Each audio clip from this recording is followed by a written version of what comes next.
Muchas gracias a los panelistas y a la moderadora por esta interesante discusión. Y como ella muy bien decía, los invitamos ahora a un breve coffee break, por favor. Regresar al salón en unos 10 minutos, por favor, para poder continuar con el ritmo de la conferencia. Muchas gracias.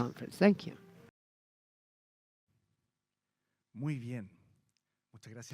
Very well, thank you for returning so promptly. And now we will continue with our international conference and begin session 1, Fire Risks and Heritage as a Source of Resilience Towards Better Heritage Protection, moderated by Xishan Yang, Associate Consultant, Culture and Emergencies, UNESCO. Welcome. We will also welcome the panelists, Mrs. Sarul Arslan from Mongolia, Chief Department of Registration and Information, National Center for Cultural Heritage, who will be with us online, Mr. Christopher Ballard from Australia, Associate Professor of Pacific History, Australian National University. Jasna Popovic of Croatia, Head Conservation Department at Trogir Nuno.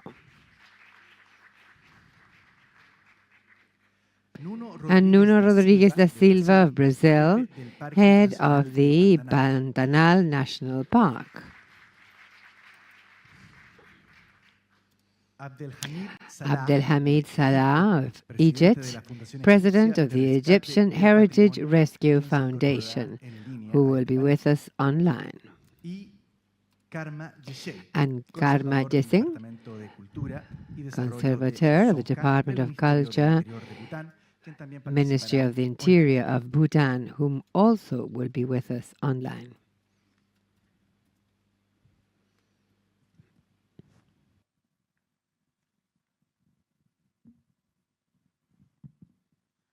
Thank you. Can we confirm that Abdelhamid is online so that we can start?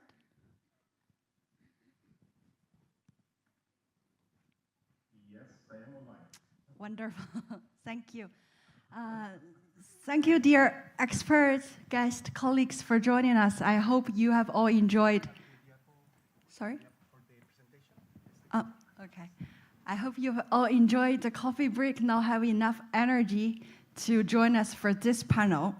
For the rest of today and tomorrow, we will take a deeper dive into the various topics related with fire and heritage. So at this very first panel, we'll address the increasing impact of fires on both cultural and natural heritage, and why disaster risk reduction and emergency preparedness is more essential than ever. The objective of this panel is threefold.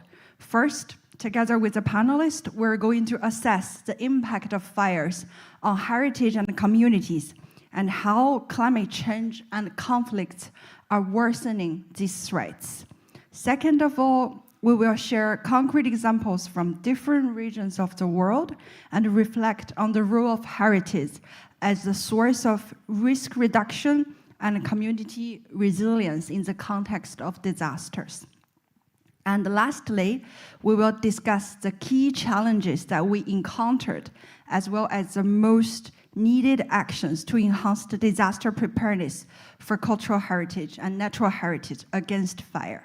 So to this end, we are very honored to have 5 experts on our panel, well, actually 4 experts on our panel with very diverse regional experiences and regional insights to together delve into these very important topics.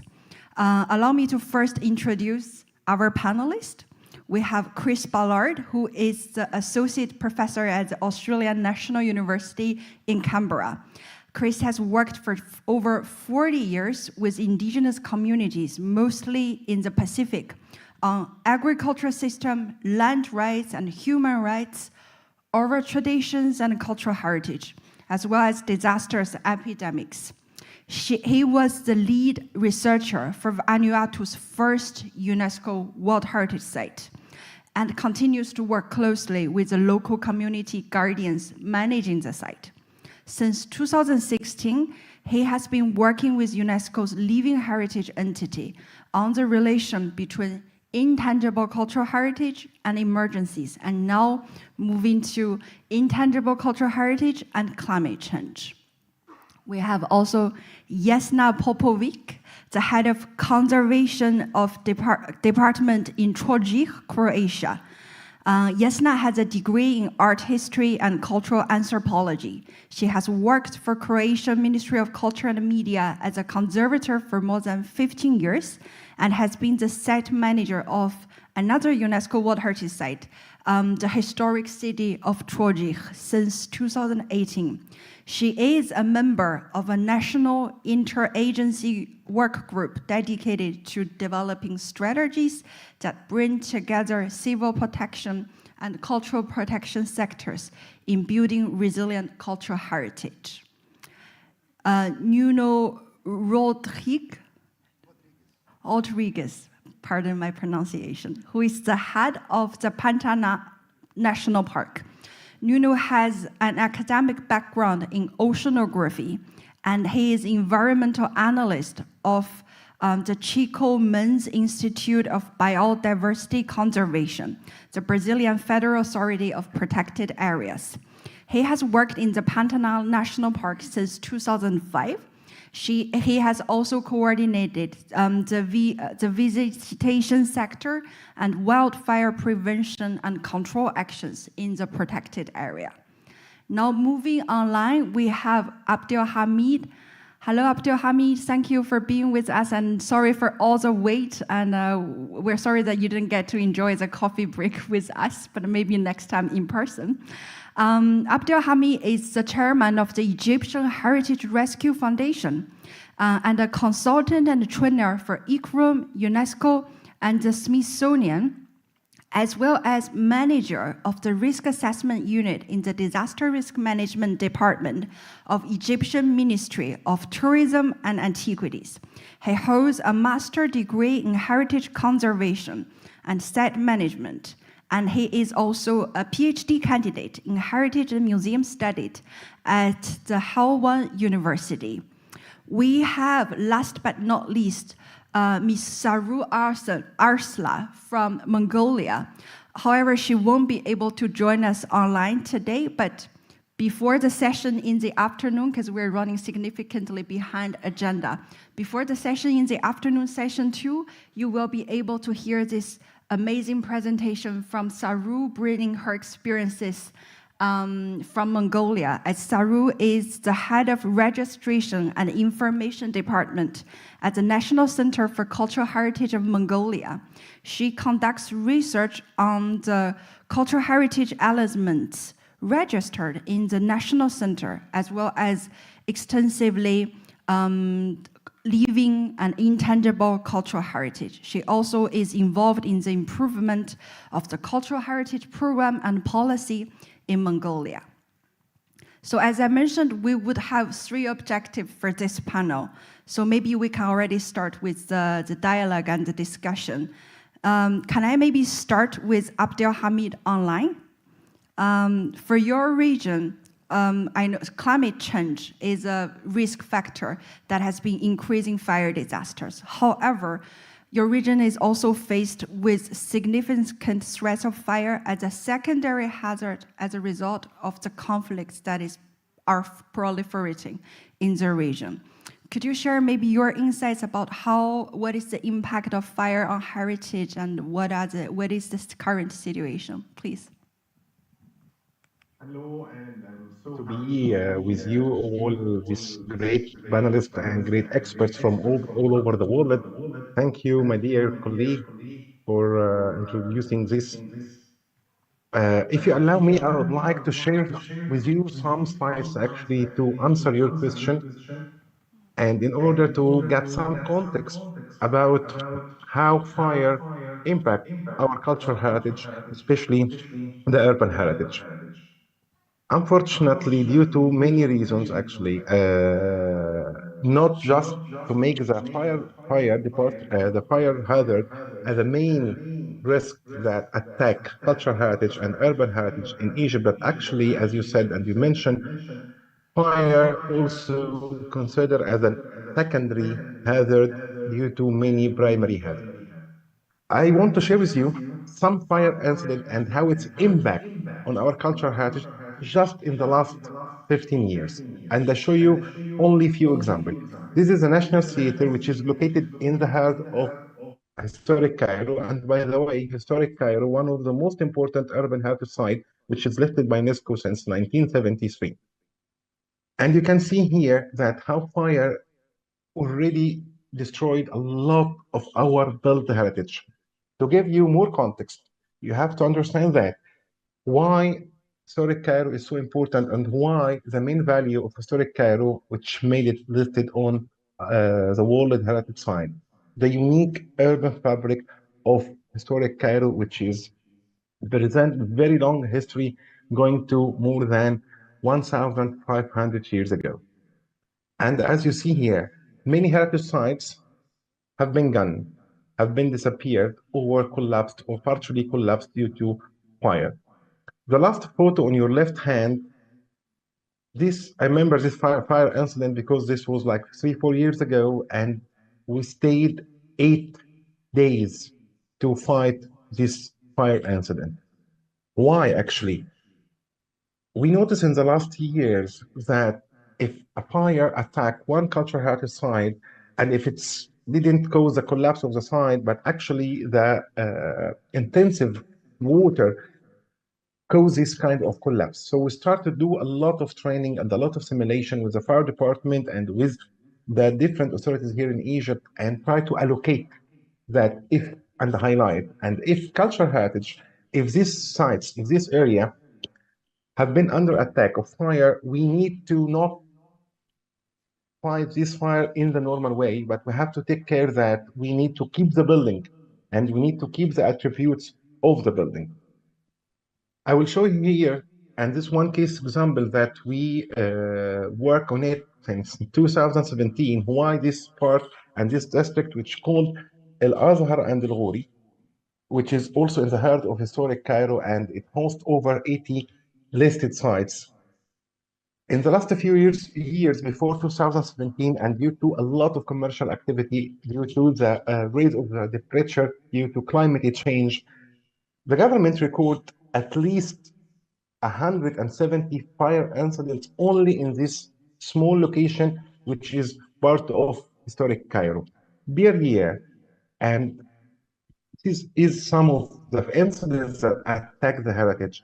And I can show you this video, which show one fire incident, and due to the collapse of this wooden structure, we lost 3 important historical buildings in this area.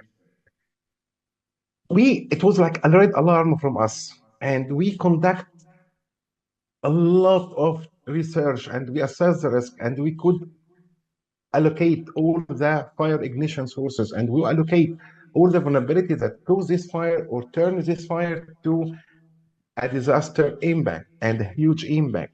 And as you see here, this is only the part, and you can see due to the commercial activities and due to the garbage and solid waste all over the area there, we have a lot, as you see here, a lot of fire ignitions, and in the same time, a lot of vulnerabilities that can make the fire not limited to one small building, but can be spread to many other buildings. And this is what we have facing all the time. We have to collect a lot of data in order to understand exactly how can we mitigate, how can we apply mitigation measures. Not any measures. We are not a rich country, and we have to understand the context. We have to propose some measures that we really can apply and can be sustainable. So we locate all of this data, street to street, building to a building, a shop to a shop, a workshop to another workshop, until we could allocate all the source of ignition.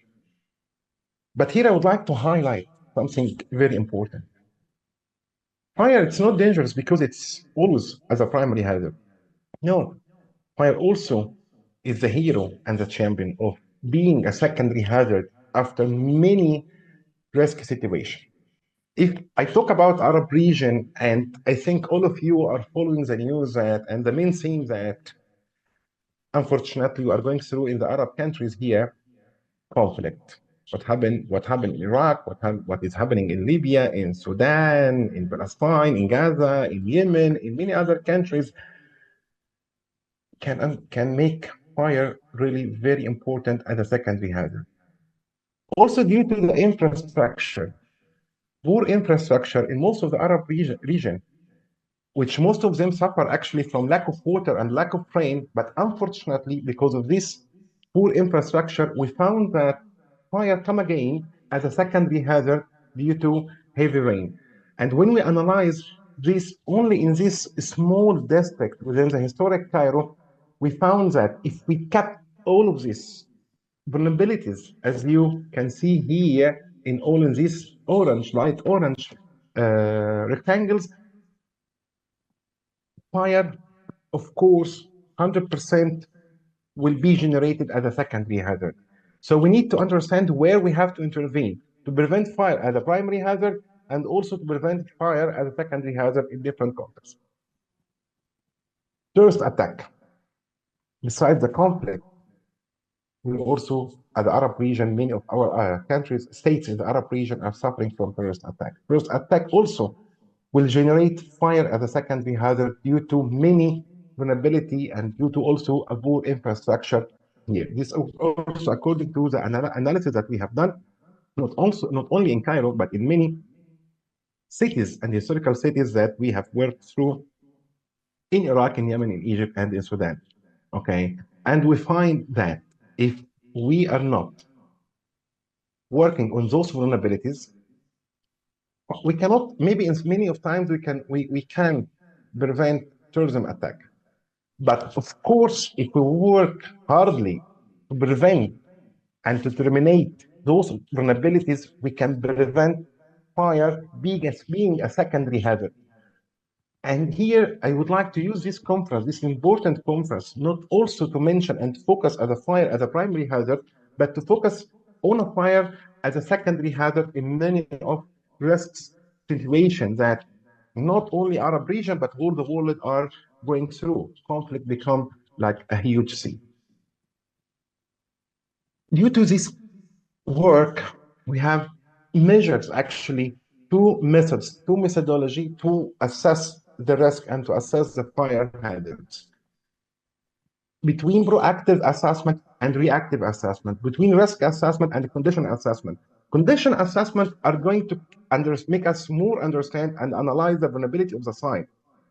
Vulnerabilities of the site will increase the probability of fire risk. Okay, if we do regular treatment, conservation, maintenance, of course, we will reduce the vulnerabilities that will increase the probability of fire risk to be generated as a primary hazard or as a secondary hazard. Unfortunately, we have to work in an atmosphere and with a lot of stakeholders in many cases, and my colleague Mohammed maybe also highlights this, stakeholders that are not well connected. They don't share enough data to create a database when we can make a real decision in order to apply applicable measures that match our context, that match our capacity.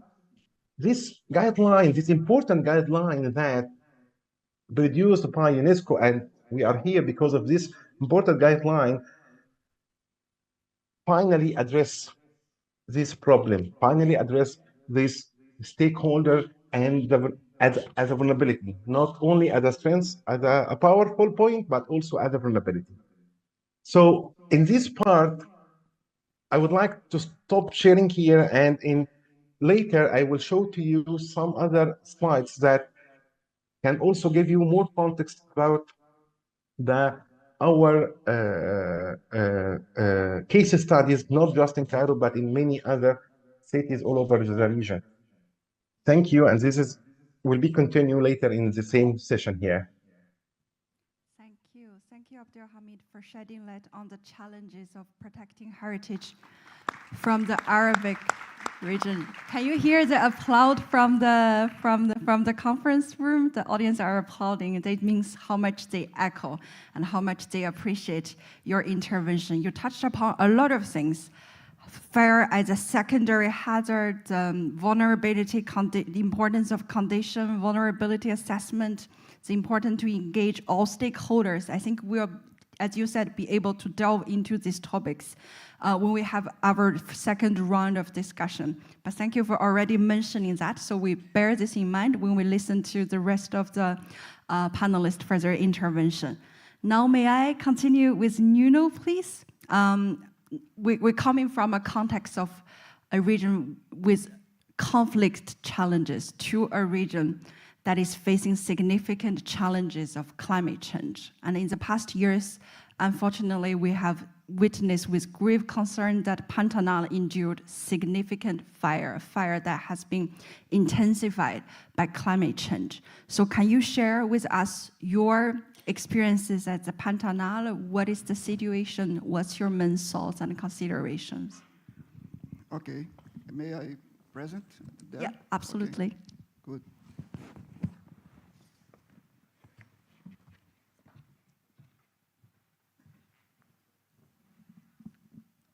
Good afternoon.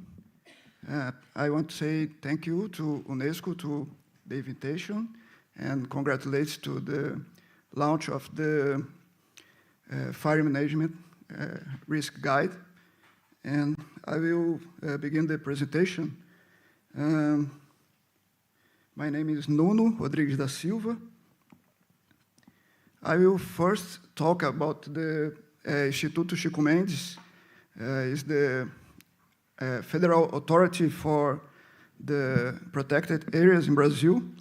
There are 340 protected areas in Brazil, spread in all biomes, 6 biomes in Brazil.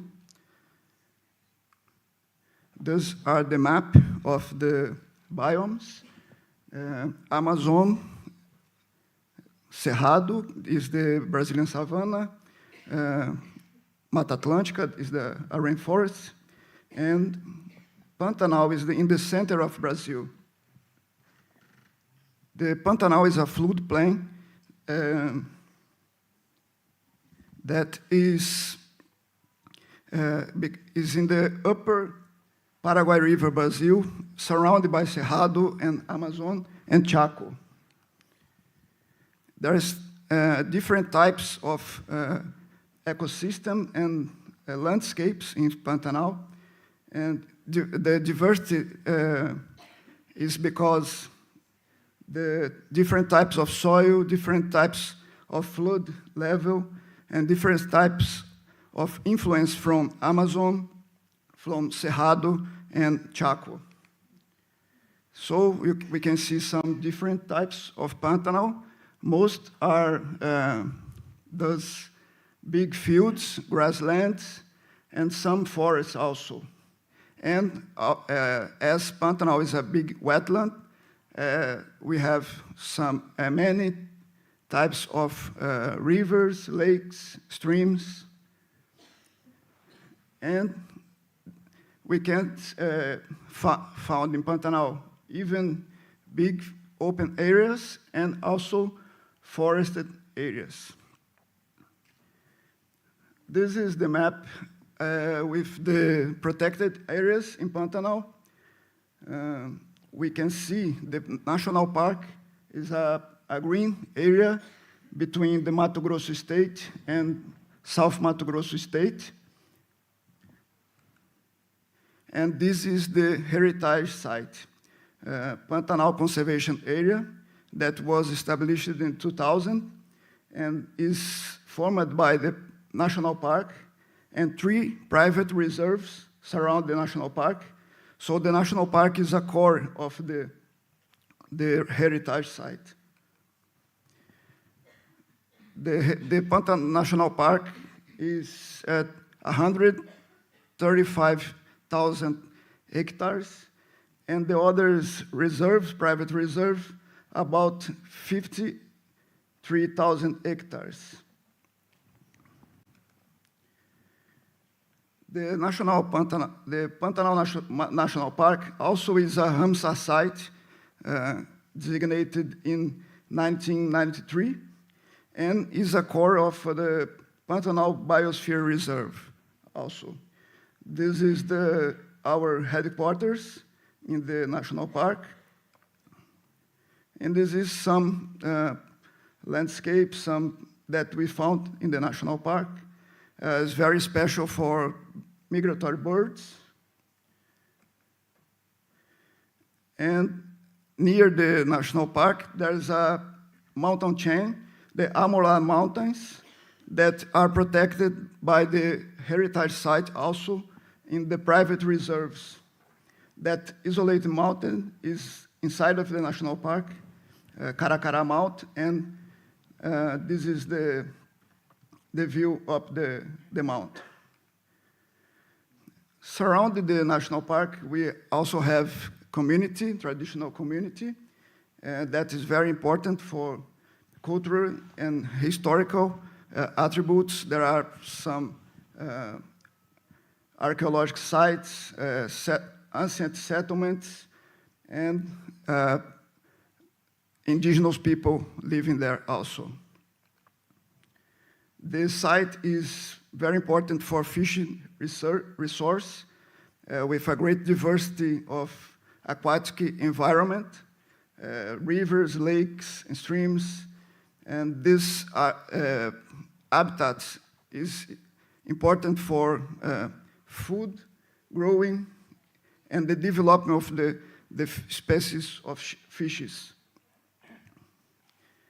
And also is adapted for endangered species like jaguars, anteaters, giant otters, peccari, and many others. And wildfires are frequent in the Pantanal,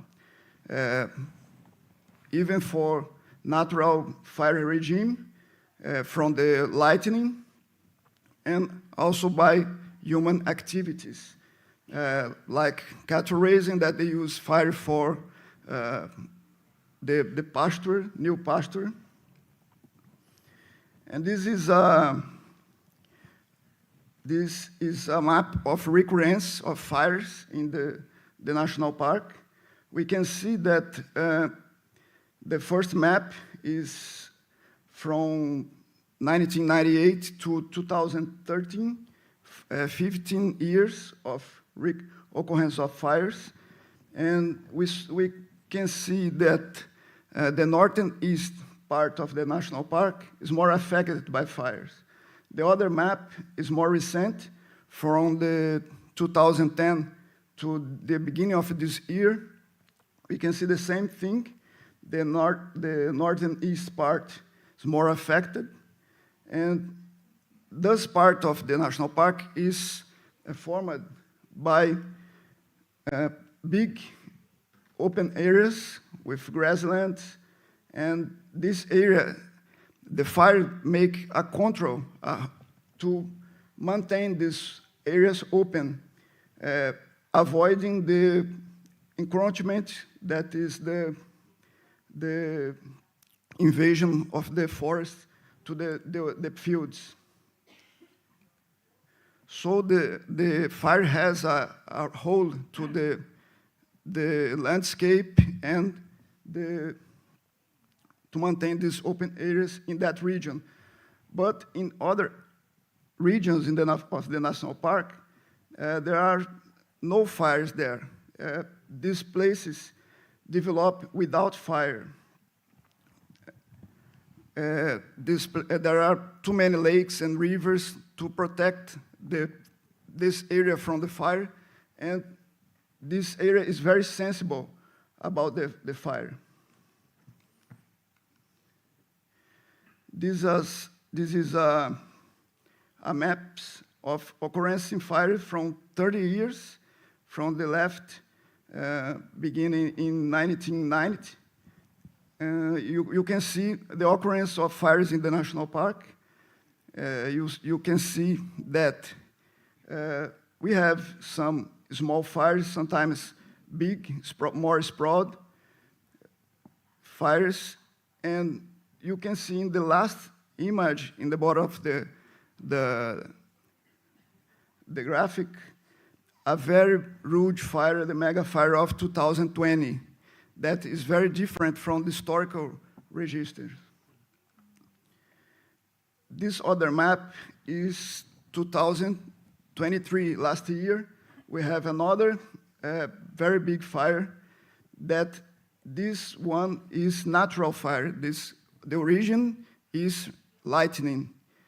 Almost 300 hectares was burned by this fire, and still this fire do not finish in the end of the year. Remains burning during the wet season, and in the next dry season this year, the fire come back again. This year.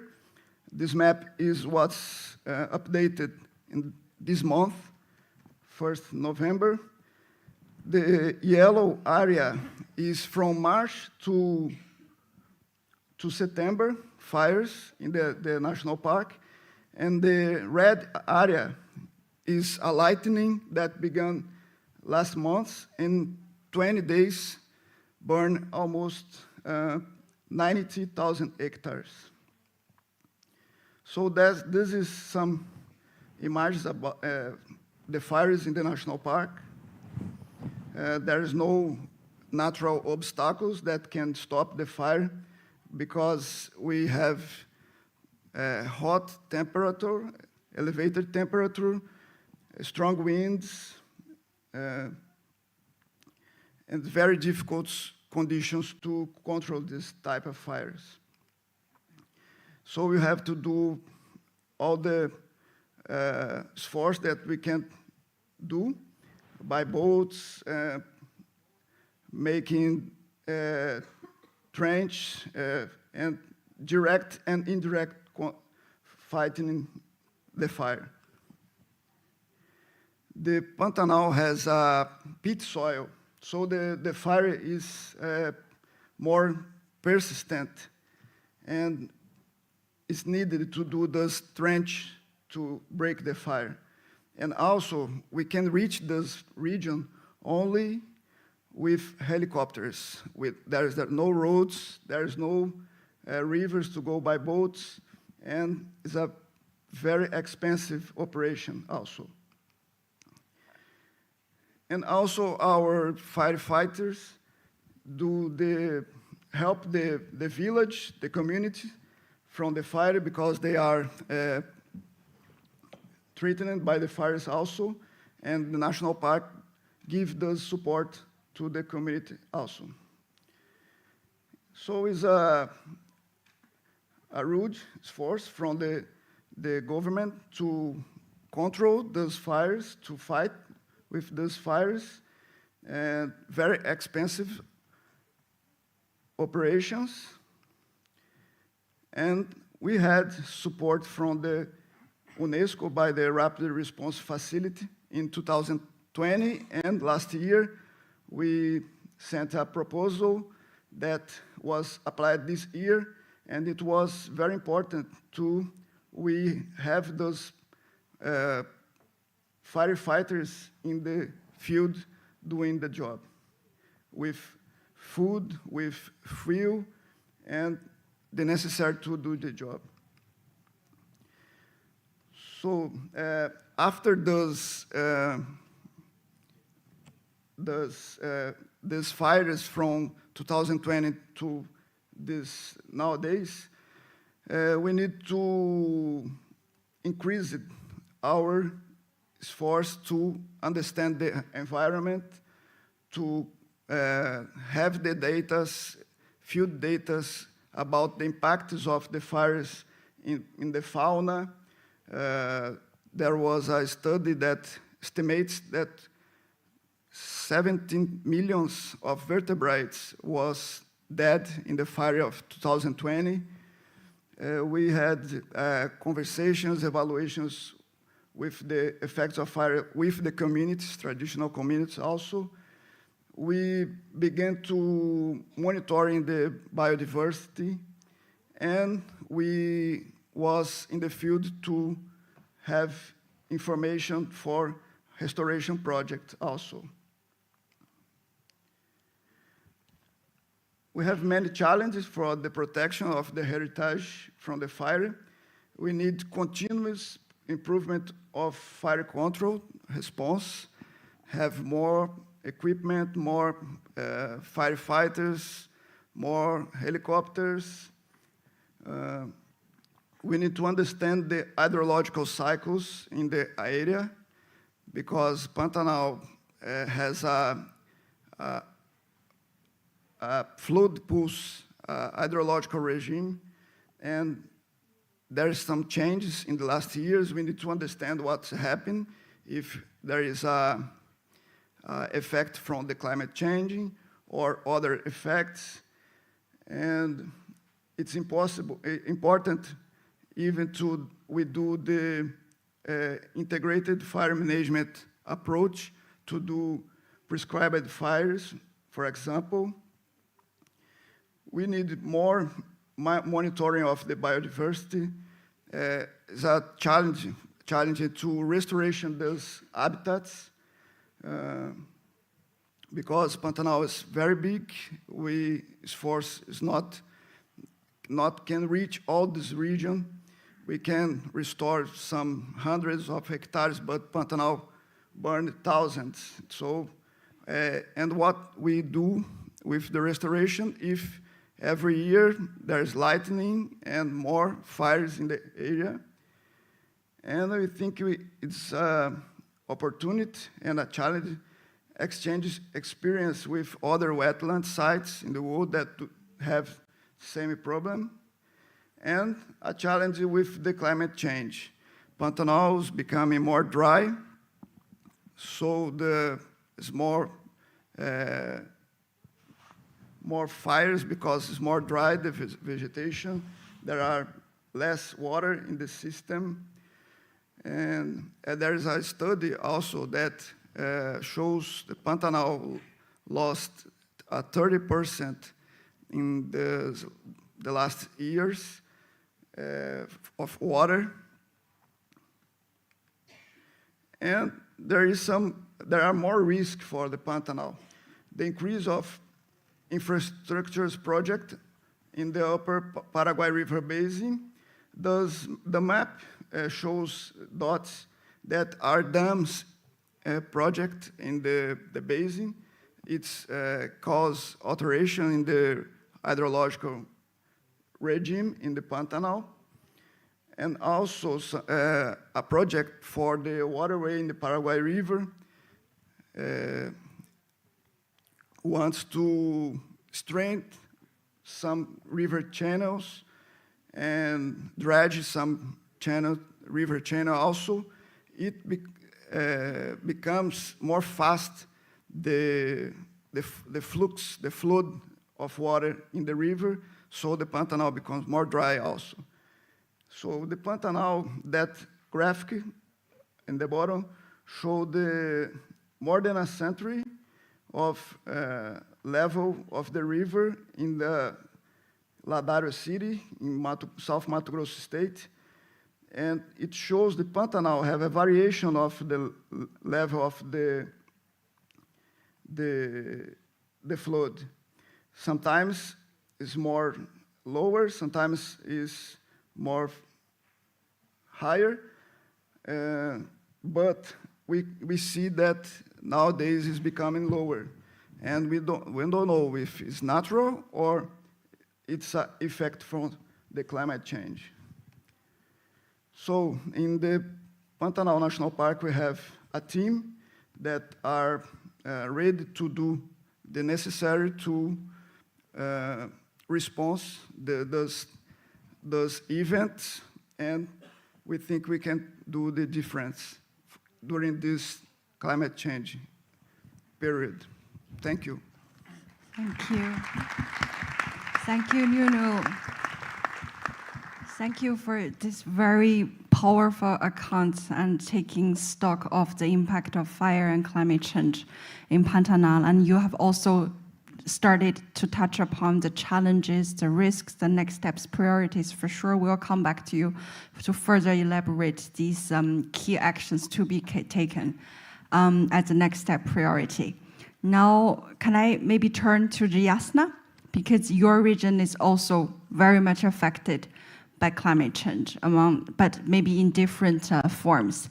So what are the increasing impact of climate change? How has it intensified fire? But I know also other disasters in your country and in your region. Yes, well, fire risks are typically higher in the coastal area of Croatia, so the Mediterranean area. This is the historic city of Trogir, so a UNESCO site. Let me just give you a little bit about the context of the place. It's a very small island situated between the mainland and to the north or left of the picture, and then to the south you have a bigger island of Čiovo. It was established in the mid-3rd century BC. So it has archaeology layers dating back to the ancient Greeks, and then the Romans followed, and all the successive art history periods embellished the city with urban reconstructions and individual palaces and churches and so on.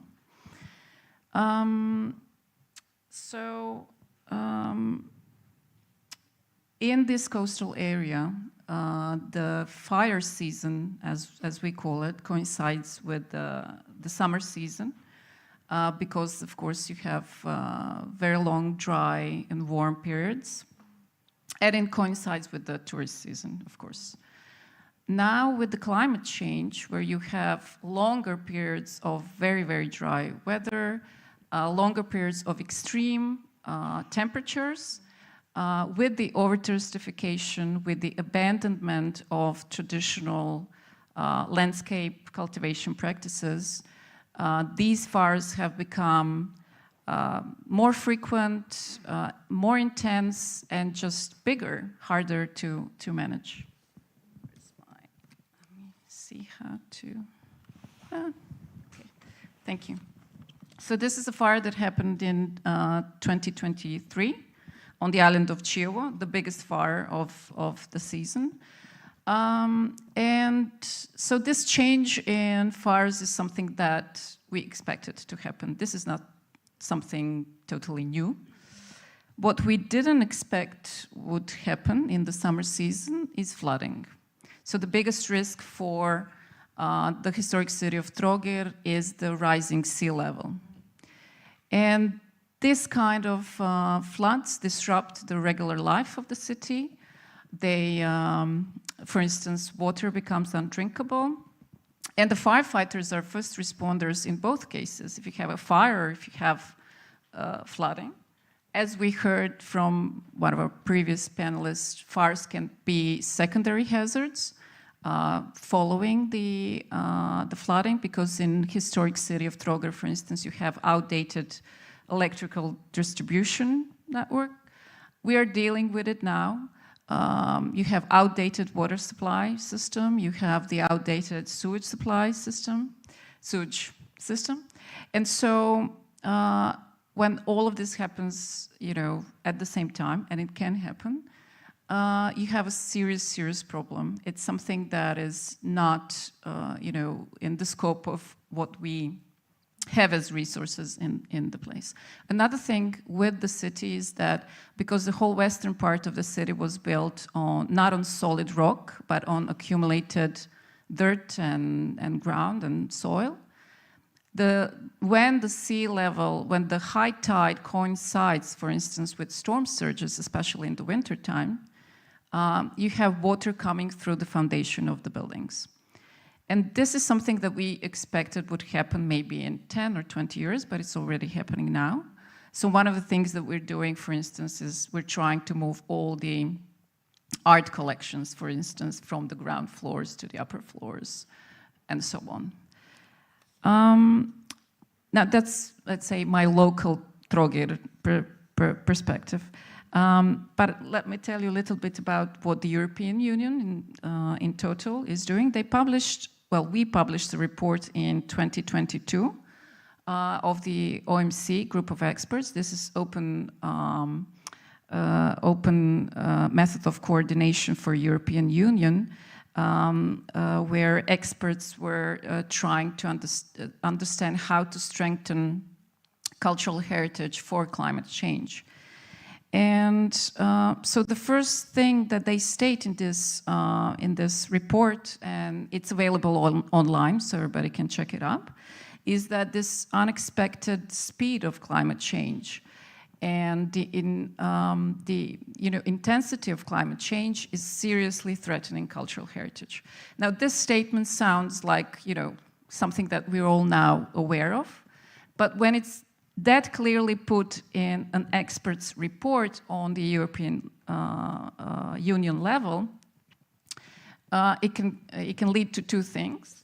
One, if the experts push this issue forward very strongly, guidelines that are also incorporated into the report can become mandatory for member states at some point. Another great thing that we can do with the report is whether the European Union does something on the level of the Union, we can individually, each member state, do something based on this kind of report. So one other conclusion is that the impacts of catastrophic events are coupled with the slow changes arising from deterioration processes. So for instance, I told you that the historic city of Trogir has all these layers dating back to 3rd century BC. With the rising sea level, we are already losing some important parts of this tissue that we're trying to protect. For instance, in the town museum, where we have the only open archaeology site that shows the original stone pavements of the Greek city, it is underwater. So how do you present this in the future? Do we cover it up? So these are the everyday kind of questions that we need to address. The same report warns about simultaneous or concurrent extreme events, which have not been adequately investigated. And also, and I think probably we'll hear more about it later, there is not enough data on the impacts of climate change on intangible cultural heritage. Other identified issues is that the economic losses from disasters are not followed by the same speed of, let's say, investment into resilience. Unfortunately, even for our sector, the cultural heritage protection sector, there is still very low awareness of the climate change topic.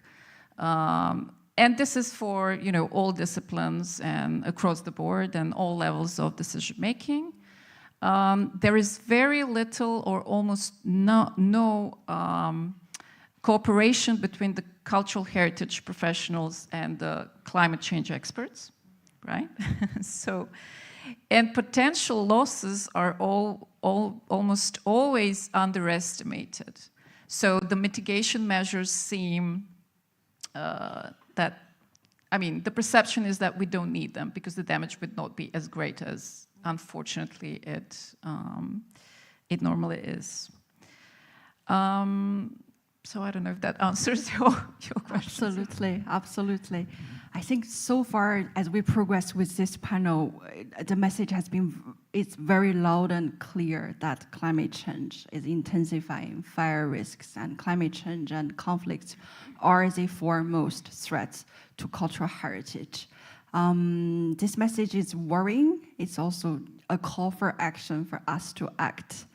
Now I'm turning to Chris, because some of the panelists, they already touched upon traditional practices and the importance of intangible cultural heritage. We know cultural heritage, natural heritage, they are vulnerable to these risks and disasters. However, I think the silver lining or the bright side of this is that heritage is also resilience. It helps to reduce disaster risks, and it builds community resilience when disasters strike. So what's your take on this? Can you share with us some of your experiences?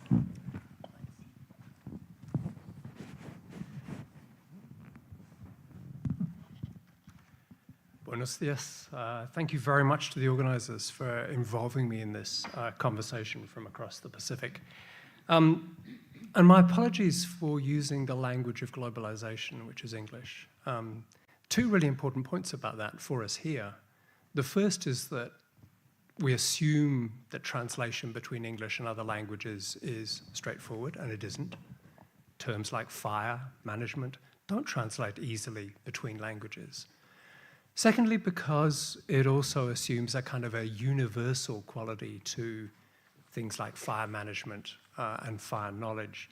Even the term fire, the concept of fire, these are not universals, but married with English, they become this kind of universal science with a universal language, and I think that poses real problems for us.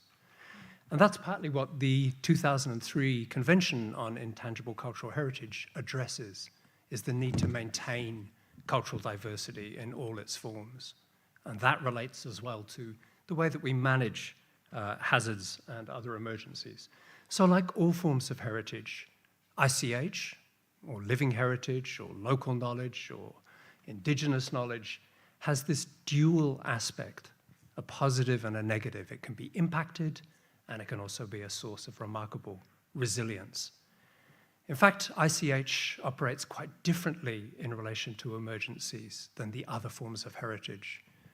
It is, apart from catastrophic events, which see the loss of place, the loss of environment, and the loss of bearers, the loss of the people who have that knowledge, we quite often see, particularly in relation to seasonal hazards like hurricanes or fire, in fact, that disasters can be useful for intangible cultural heritage. They stimulate and promote transmission and reflection. So we sometimes think in an ICH context of disasters as opportunities, not forgetting the loss and the damage that occurs. Remember that fire is a cultural tool in language, a cultural tool in the material world. Almost every culture has a myth of the origin of fire as this remarkable gift, not as a threat, not as a source of disaster, but as a gift. And fire is used almost everywhere and has been used in construction. Pacific Islanders did not chisel out those giant canoes with axes. They burnt the hulls, and then they used the chisels to scrape the ash out of the hull. There's fire in ritual, there's the worship of fire, and then there's what I want to talk about briefly now, which is fire and landscape management, and what is increasingly called traditional fire knowledge as this kind of subset of ICH. The last 2 or 3 years has seen an explosion of interest in traditional fire knowledge and traditional knowledge more generally.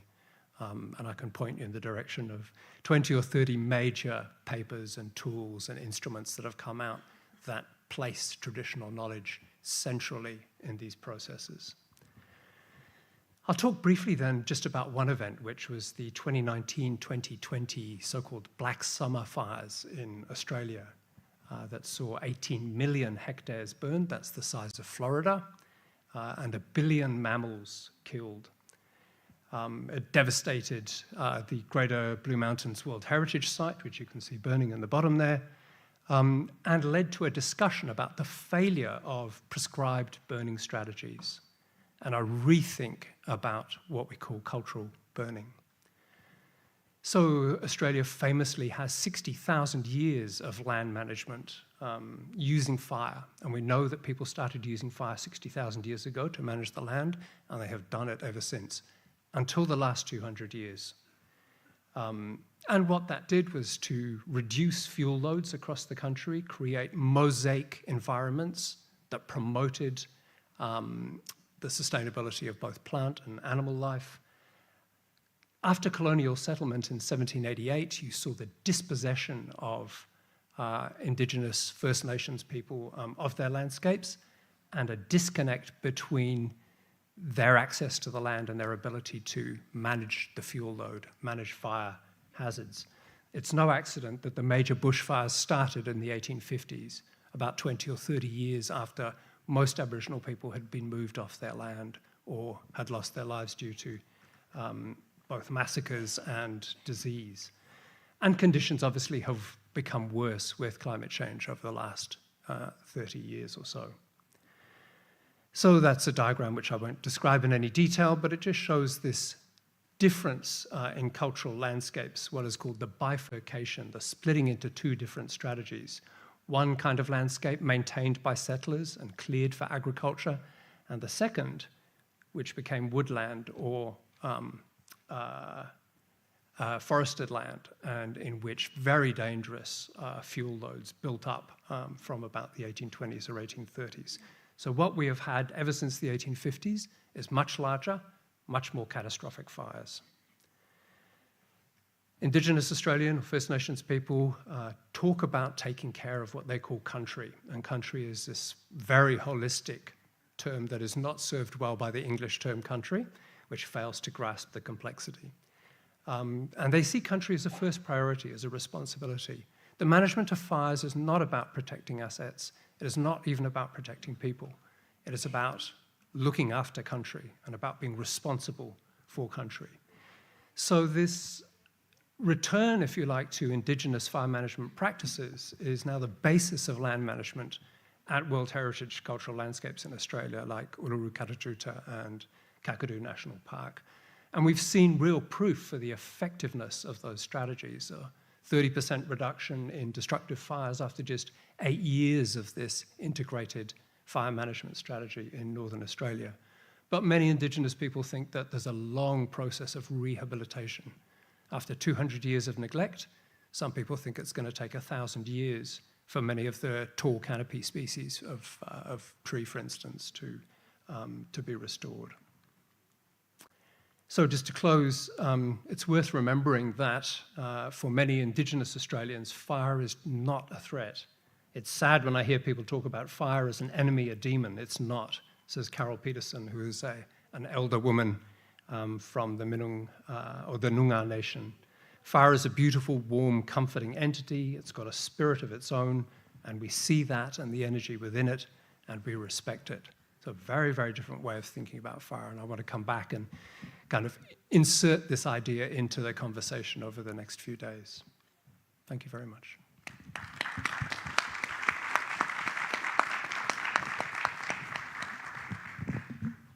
Thank you, Chris, for this very thoughtful reflections on the resilience embedded in living heritage and traditional knowledge. I particularly like what you said, that fire is a cultural tool. It's not a threat, but a gift. And I think that's something that we also need to bear in mind when we talk about fire. It's not only risks or disasters, it's also a powerful tool for communities. Now let's move. We have heard about all these different challenges and all the threats. Now we want to talk about actions and next step priorities. What are important for us to do to act now? So Abdelhamid, let's start with Abdelhamid online. Are you still with us online? Of course. Wonderful. So could you please share your insights on that? What are the key recommendations? What do you think are the most needed actions for us, for everyone? Let me, before I share some slides, echo the sound of our colleague Chris, that fire, it is benefit by itself. Also disaster, sometimes it's also benefit. Why? Because if we analyze any disaster situation in a risk context, we can understand and we can know exactly what are our vulnerabilities. So if we eliminate those vulnerabilities, it means that we will be more stronger and more resilient, and we will face second situation to keep it only as an incident, not into a disaster. Please let me share with you some small things, okay? And in order also at the same time to continue a little bit, you know. If we see this map, it's only the district that I told you about. And after we did the risk assessment, as you see here, we allocate the highest area for fire risk. And this will be our priority. We will not wait at that time. We have to come up with a solution which is sustainable and which must matching the capacity of this community, which is really very variety and with very poor resources, limited resources, narrow streets, you know. And if you see here, fire incidents in everywhere, okay, community, they don't have too much to offer actually to stand against this. So I would like to tell you, and I would like to highlight this with all of you, that we always need to have a priority. This priority has to be logic. I mean a priority in terms to intervene, in terms to what I cannot rescue everything. We cannot rescue everything. So we have to have our priority, and this priority needs to be applicable to our capacity, okay? So in terms, according to your question, in terms to build up mitigation measures, in terms of building up a strategy, we have to think about actually three things.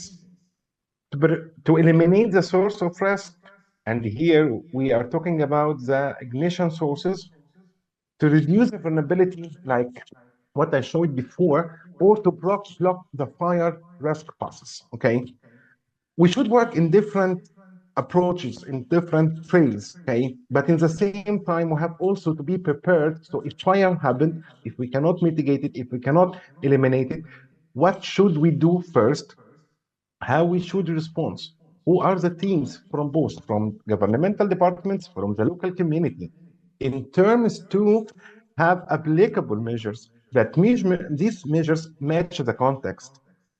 I'm sorry that I'm always mentioning the context and mentioning the capacity, but I am from a region that since tens of years, we are always under a fire strike, an air strike, or a terrorism attack with the impact of climate change, high temperature, high dry, okay?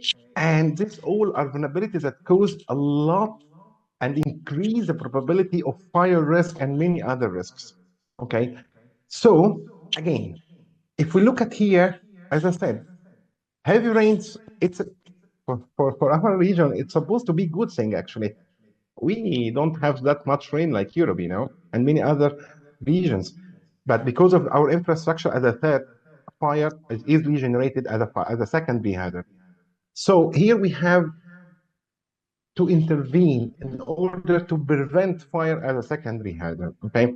Terrorism attack, we have to intervene in many other also places in order to block primary hazard like terrorism attack or heavy rain or conflict, to reach those kind of vulnerabilities that together will generate fire as a secondary hazard.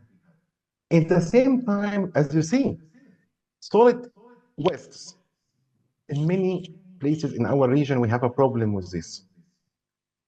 But if, as I echo my colleague Chris, sometime, if we understand that this is a very important source of vulnerability to increase the fire risk, we can actually use the benefit to remove the solid wastes, and as we did in our project here, okay, and at the same time, every heritage site within that selected area for our study and our project can be also open for visit.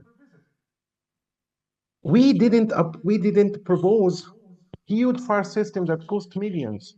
We couldn't buy fire extinguishers that cover everything. But what we could do, that we ask the community, work with the community, with local funders, with a very, very, very limited fund, was like $300 or $400 per month only. And we hire the local people from local community. And you know what we did? We blocked the risk pass. By what? By removing the solid wastes. We couldn't eliminate the fire sources, the fire ignition. Yes, we couldn't. But what we could do, we decreased the fire incident from 180 fire incidents per year to maximum 2 or 3 fire incidents per year, only by blocking the risk path and to limit and to control the fire. And this, what I would like to also highlight, Egypt, Yemen, Iraq, Sudan, Libya, many countries in the Arab region and in Africa and in Asia and all over the world, actually, we don't have enough money to do the minimum requirement of quality of life for people. But we shouldn't cry, actually. We should think more effective. And we should think with the community. And we should hire them. And we should work with them. And we can, if we assess the risk and analyze the risk and understanding our capacity and face these challenges, we can come up with measures, applicable measures with very, very low cost. We cannot, in Egypt and in the neighboring country, we cannot propose expensive measures. Otherwise, nobody will listen to us, and the government will not agree on it. Also, the community cannot sustain it, and as well as all the authorities here in Egypt. So, what I would like to tell you in the end that yes, we can assess the risk, and together we can come up with tailored measures to each context. In this conference, we have amazing experts from all over the world, and we would like to increase a lot of discussion to come up with measures that are applicable for mitigation and for preparedness as well as for response. I'm so happy that I heard all of the other intervention from the great experts with you, my colleague, and I'm sure that the rest of the sessions will be amazing. But as you know, I have to leave because I have a flight to catch now in 2 hours, and I'm not that close to the airport. Thank you that you give me this chance to say our project. Thank you that you invite me to be among those amazing and great experts who I always learn from them and I always listen to them. Thank you, my dear. Thank you so much, Abdelhamid. Have a safe trip. Thank you. Now, thank you. I think what is very important and the message that I've taken from your intervention, and also what Chris mentioned before, is that fire disasters, unlike a lot of other disasters, it's a type of disaster that can be prevented if we act in advance. And Abdelhamid, I really echo you where you say there is limited resource, but working with communities may be the best solution to address the limitations and the challenges. So thank you very much for this powerful intervention. Please go catch your plane. Wish you a very safe safe trip. We'll catch you soon. We'll see you soon. Thank you. Bye. Now, if I may, can I turn to the three panelists in the room and ask each one of you to give us 2 to 3 key messages that you want to share with us about what do you think are the most needed actions, your key recommendations, the most needed actions or the most needed resources in 3 messages. Can you do that with us? Yeah, Chris, maybe can we start with you? Yeah.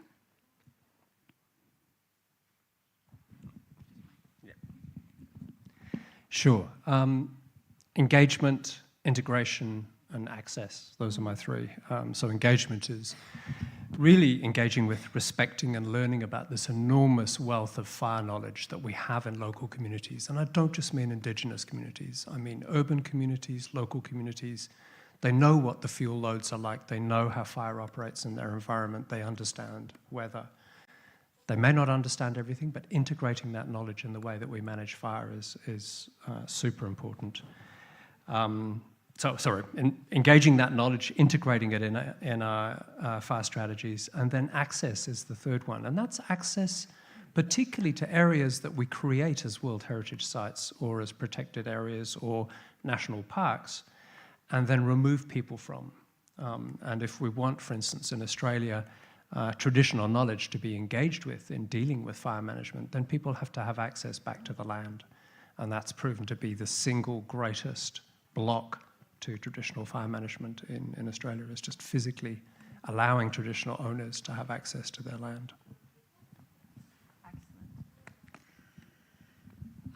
Yeah, well, based on Croatian experience and in the past 50 years, unfortunately, we've been through all kinds of catastrophes. The 1979 earthquake in Dubrovnik, which is probably the most famous UNESCO site of Croatia. The Homeland War. We still have active professionals in both the civil protection sector and the cultural heritage protection sector who were salvaging artifacts during the war. And then we had floods after that, more earthquakes. In 2020, we had, during the lockdown, 2 earthquakes with just 3 months in between, during the winter. And in spite of the fact that both sectors had tremendous experience from previous events, one of the gaps that was detected was there were no connections between the sectors, or there were very few and very thin, let's say.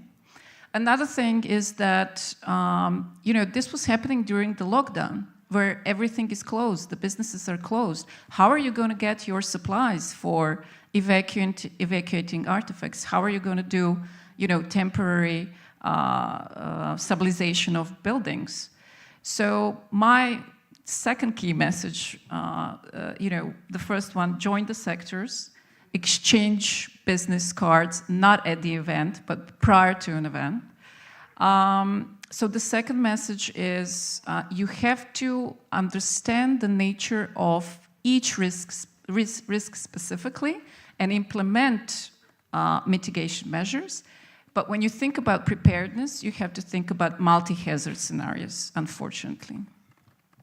And the final message would be, while you're waiting for the state level, let's say, to give you the guidelines or give you the legal framework, act locally. Make the first step. Find your partners with the first responders, the firefighters, the mountain and search rescue, for instance, in Croatia is an NGO. Make the first step and make change on the ground. It doesn't cost much. Okay, sorry. Okay. In our area in Pantanal, we are dealing with natural fires in the last years that probably become more intense by climate change. Natural fires is a fire that you cannot prevent the origin and the source of the fire, and very difficult to deal. So the message is using the approach of the integrated management of fire that is more science, ecological knowledge, to understand the area, how the behavior of the ecosystem, how it's changing with those fire, natural fire. If we will have a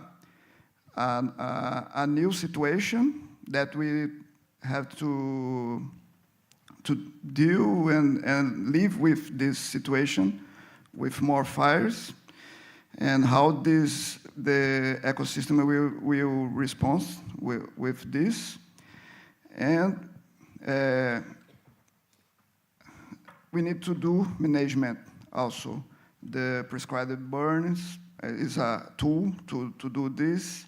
So we need to know better the cultural use of fire from the traditional people that live in there. And continuing doing this force to control the fires that we can. This is the message. Wonderful. Thank you so much. A big thanks to all the panelists. I think with your very powerful message, we can now close session 1. I hope our discussion has brought new ideas and inspirations to the audience here today. And a lot of the topics that we discussed in panel 1 will be continued in the following panels. And please stay tuned for the rest of the conference. Thank you so much, and see you very soon.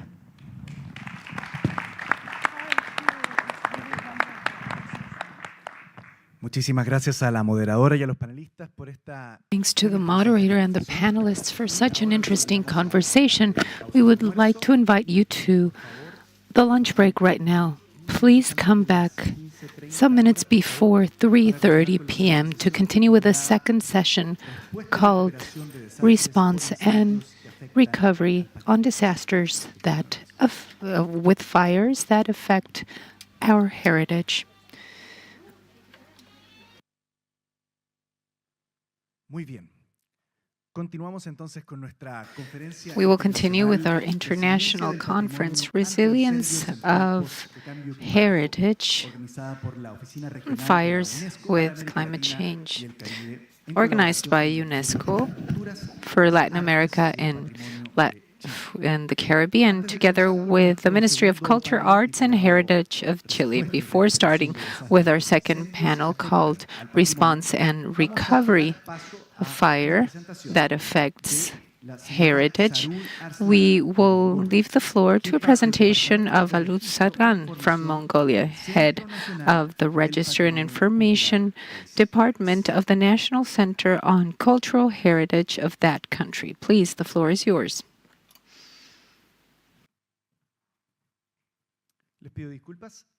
I would like to apologize, but before we will go to the presentation of Karma Jeshe, Director of Conservation of the Department of Culture and the Ministry of Internal Affairs of Bhutan. Good afternoon. I'm sure you can hear me okay.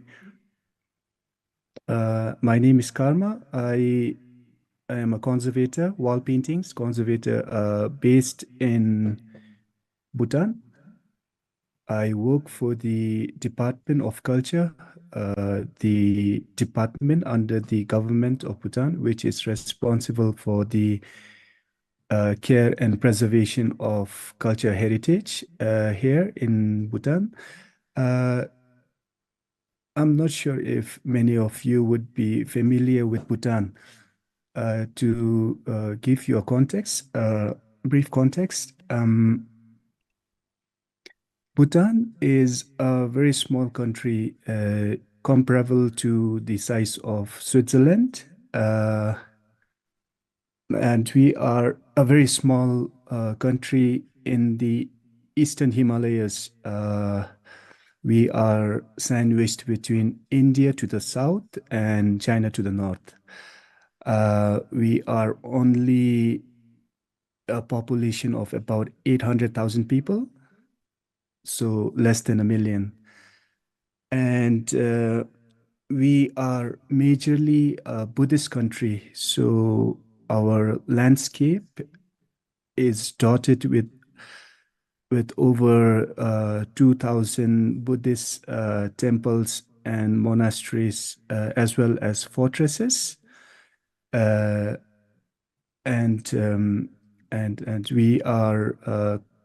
we boast a rich forest cover. And so this session is about fire resilience. So we are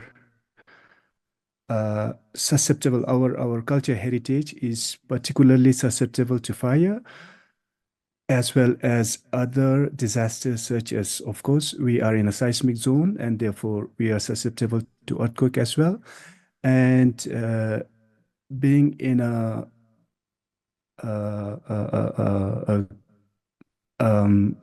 climate, also a climate vulnerable zone, we have potentially dangerous lakes up in the mountains. So sometimes induced by climate change, it causes the moraine to melt and therefore causes what's called GLOFs, glacial lake outburst floods, which affects our settlements as well as cultural heritage downstream. But besides that, fire, to talk about fire, our heritage sites, temples and monasteries are inherently susceptible to fire, being majorly made from wood, the architecture is wood bound, so therefore it is susceptible to fire, as well as the practice of Buddhism entails the lighting of incense and butter lamps in the temples, which also has been known to cause fire in these premises, as well as I found from my research that faulty electrifications, short circuits, which also causes a lot of fire in our sites. So if I may share my screen and show you some pictures.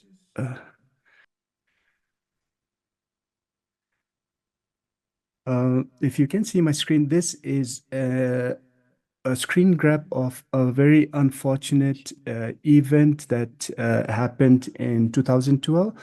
We lost a monumental 17th century monastery, a fortress complex to fire in 2012, as well as many of you who would have looked up Bhutan online would have come across this monastery perched on a cliffside. This site was once also victim to a fire disaster in 1998. Therefore, as I mentioned, there are our structures are. I am not able to show the full scale of my screen, but anyway, here you get an idea of the practice of Buddhism, which entails the lighting of butter lamps, which are also known to have caused fire in these temples. And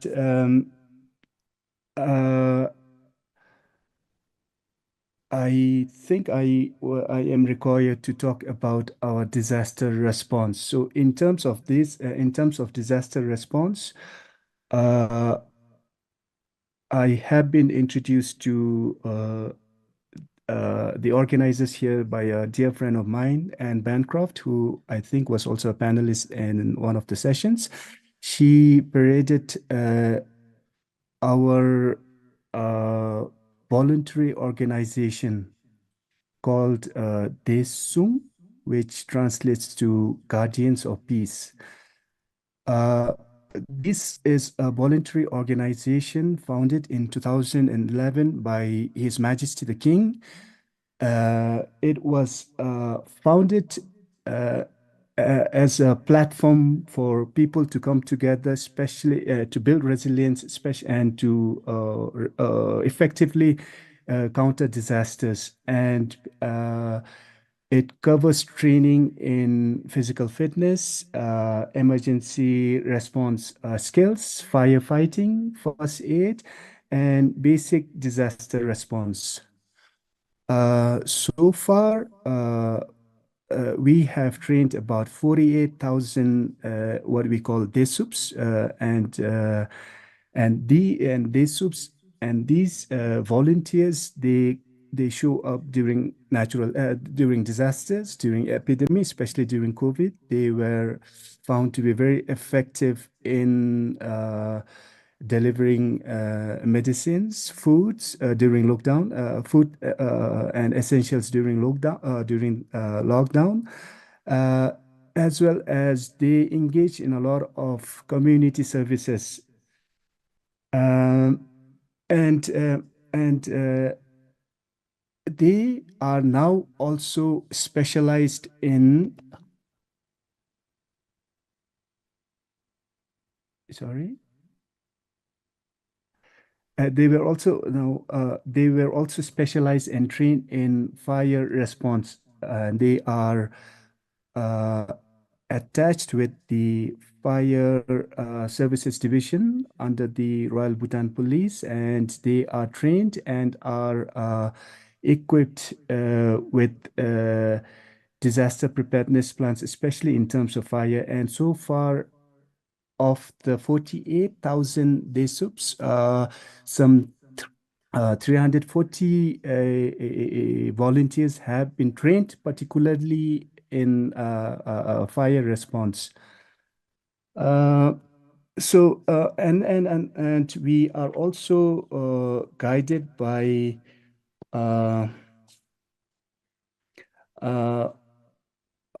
policies or policies and legislations which include the National Disaster Management Framework, which contains provisions for response and emphasizes risk assessment, planning, and resource allocation during disasters.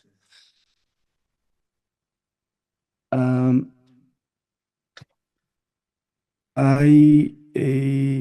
don't know if you have any questions or if this has been effective. I'll stop sharing my screen and I'll may ask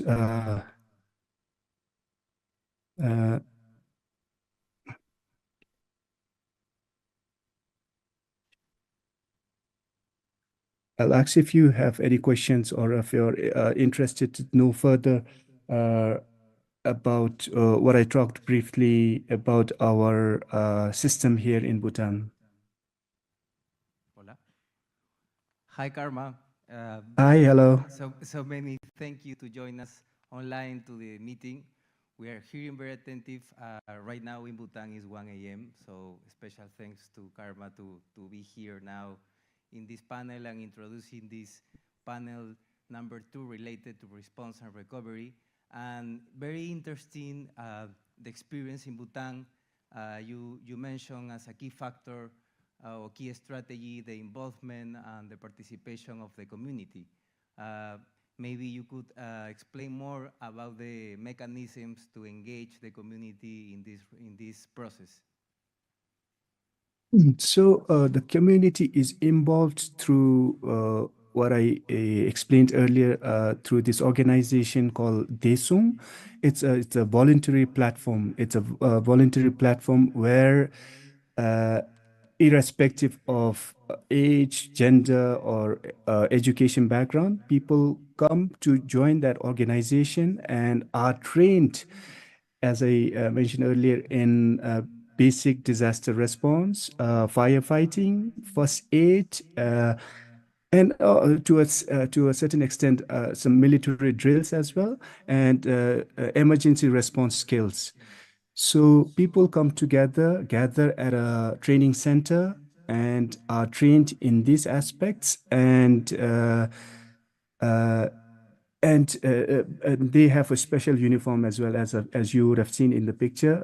They are clad in the orange uniform, and they show up every now and then when there is a disaster.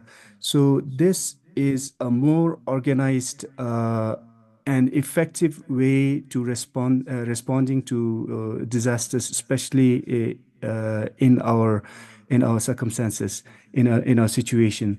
So we find it very effective, especially for us, and I think Anne found it very impressive as well, and therefore she alluded it to the organizers. So that is one of the main platform of engaging the communities. But otherwise, I've showed you that image of that fortress being burned down in 2012. When it was burned down, and when it was time to be rebuilt, and it has been rebuilt and is now functional, equipped with all modern firefighting technologies. But during its reconstruction, the community came together to help with the reconstruction. I spoke to the engineer who oversaw the reconstruction of the monument, and he told me that the community came together and were involved in undertaking non-skilled labor works. For example, they were engaged in ferrying materials from the site to the from where it was sourced to the site of construction. And they also came together to provide lunches to the laborers who were being engaged in the reconstruction work. And these are some of the means through which we engage with the community, especially in terms of cultural heritage, disaster in cultural heritage. But I think we also have a lot of issues, especially in the dry winter months. We also get a lot of forest fires, bushfires, wildfires. So people do come voluntarily to fight forest fires, especially during winter months. And I've read it was only last week that they launched what is called the Forest Fire Exposure Index, the details of which I can share later.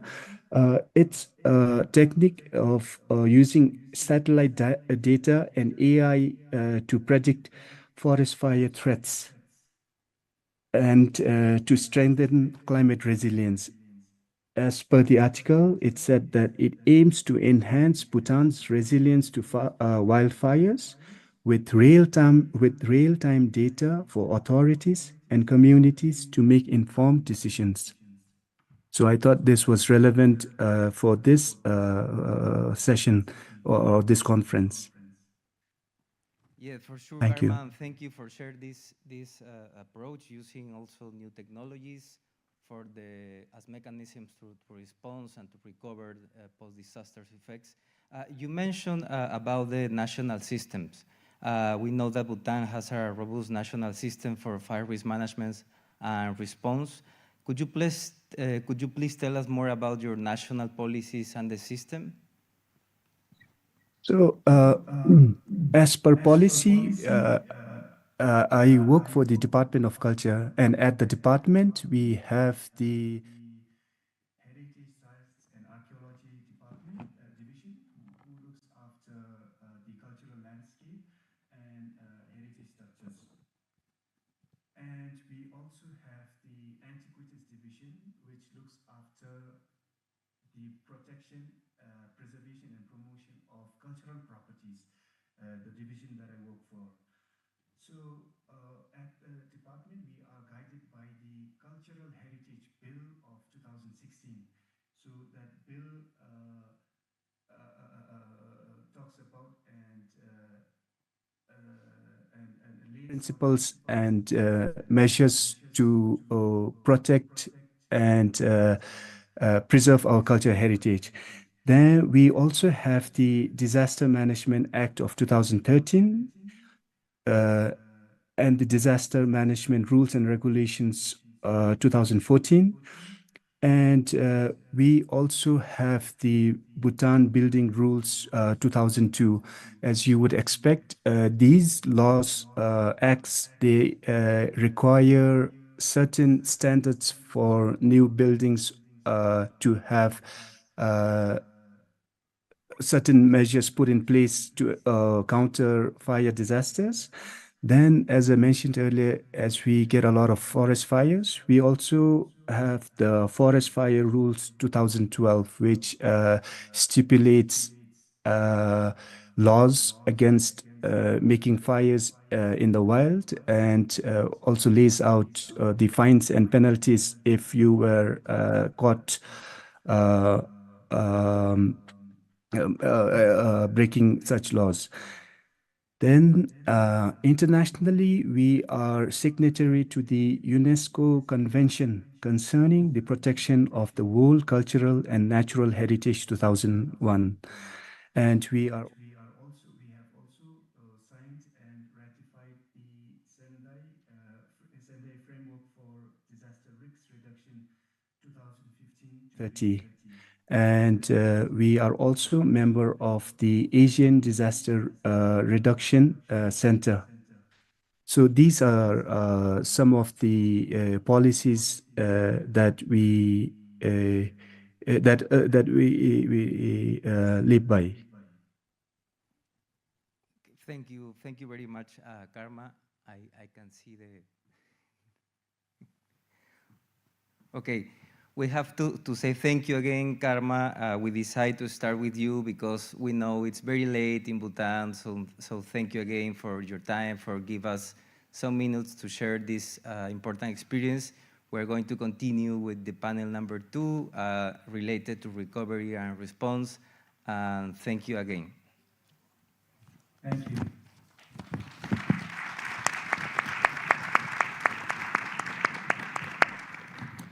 Muchísimas gracias, Karma Yeshe, conservador del Departamento de Cultura y Desarrollo del Tsonga, del Ministerio del Interior de Bután, quien participó de forma online, como decía nuestro moderador, porque ya son casi las 2 de la mañana. As it is now almost 2 a.m. in Bhutan. So we thank him for the effort to be with us. And as I mentioned, the moderator, Mr. José Salazar, National Culture Officer, UNESCO Office in Lima, and whom we welcome. And now we will continue with the second session of the day, Disaster Response and Recovery from Heritage Fires. And for this, we will invite the panelists to come forward. First, Anne Bancroft from Barbados, Director of Conservation, Barbados Museum and Historical Society. Also online, Cristina Escudero from Spain, Coordinator, Risk and Emergency Management Unit in Cultural Heritage, Regional Government of Castilla y León. Also, Danilo Hernández from Argentina, Intendant of the Los Alerces National Park. And Jorge Luis Ramos from Peru, Specialist, Historic Sanctuary of Machu Picchu, and National Officer for Natural Protected Areas, Ministry of the Environment of Peru. Good afternoon, everyone. And I apologize for this somewhat disrupted session. And so we had to change the order out of respect for the person speaking from Bhutan. So we will now move on with this session 2 on disaster response and recovery from fires at heritage sites. And we want to focus on post-disaster reactions, considering fires that affect not only cultural and natural heritage sites, but in general, sites such as museums or documentary heritage, as our panelists will be telling us. The panel is fairly diverse with many experts.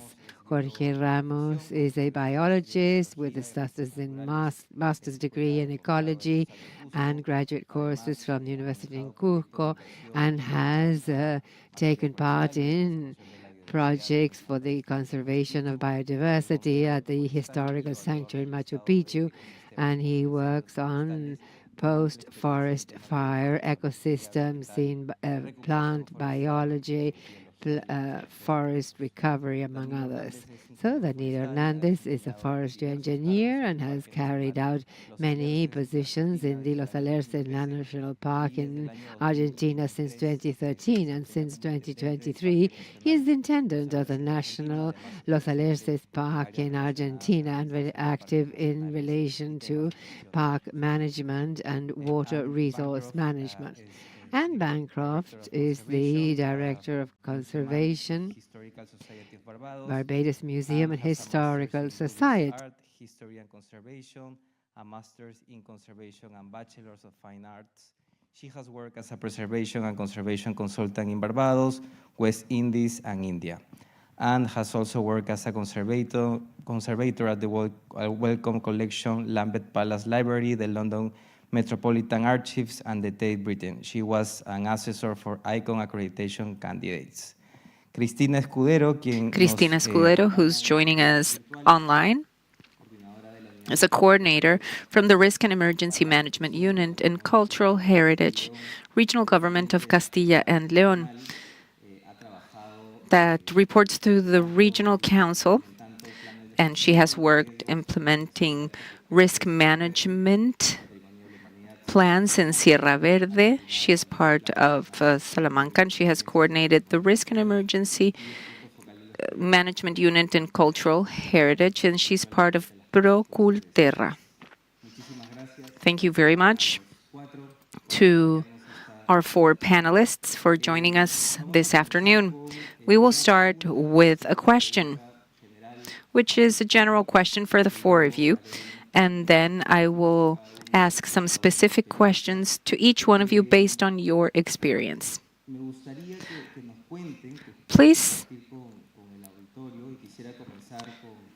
tell us, and I hope you can share this with the audience. I would like to start with Cristina, joining us online. I would like to know about your experience in wildfires in heritage in Spain. What strategies do you believe are effective for the disaster response and recovery? I will share my screen to show you a practical case that will be useful to understand which are the strategies that we implement in our region.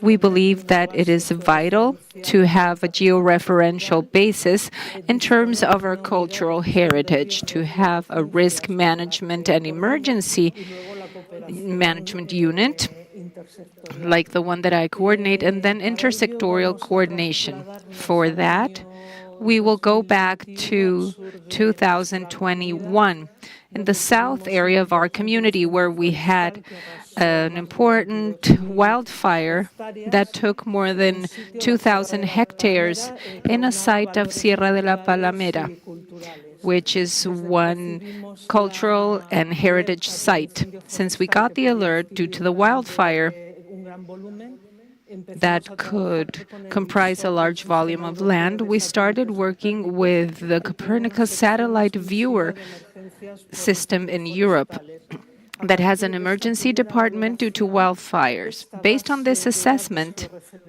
this georeferential database of cultural heritage is a vital tool because it allows us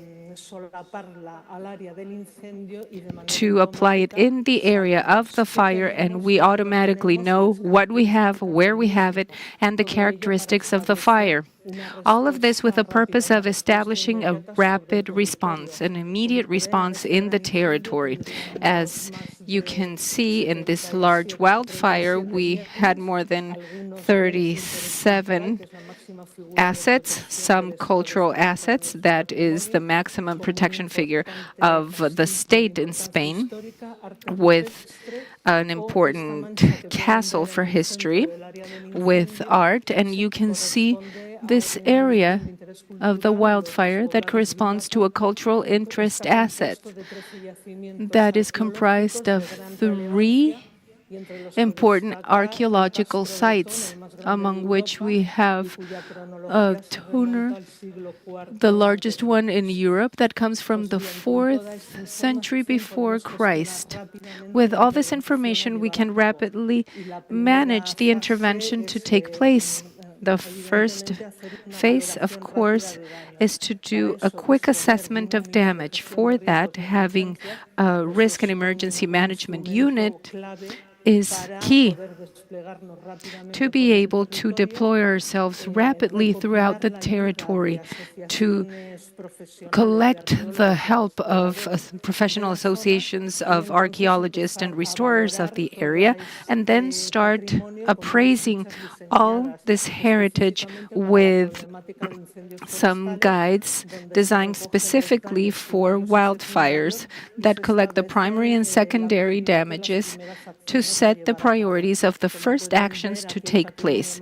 As you can see here, the most affected heritage was the vernacular architecture and the archaeological sites.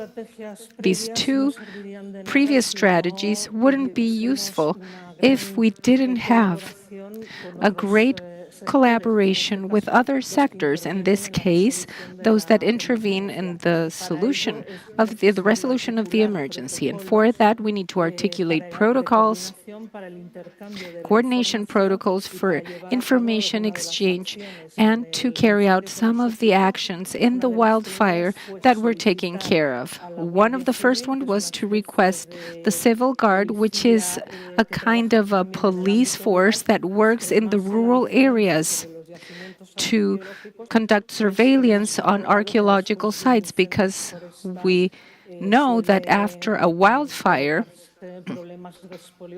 there are problems there are undesirable problems caused. We have been able to look at the strategies that we put in place to address the problem. Thank you very much, Cristina, for sharing that experience, that specific experience in a case of archaeological sites. And she shared with us some ideas in terms of articulating protocols for effective response, the fast appraisal of damage, and also information tools and their use. Now I would like to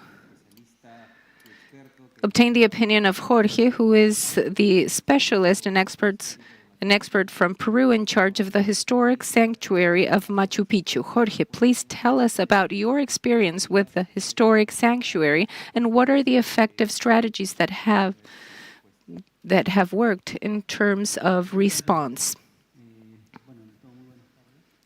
Good afternoon. Thank you. Machu Picchu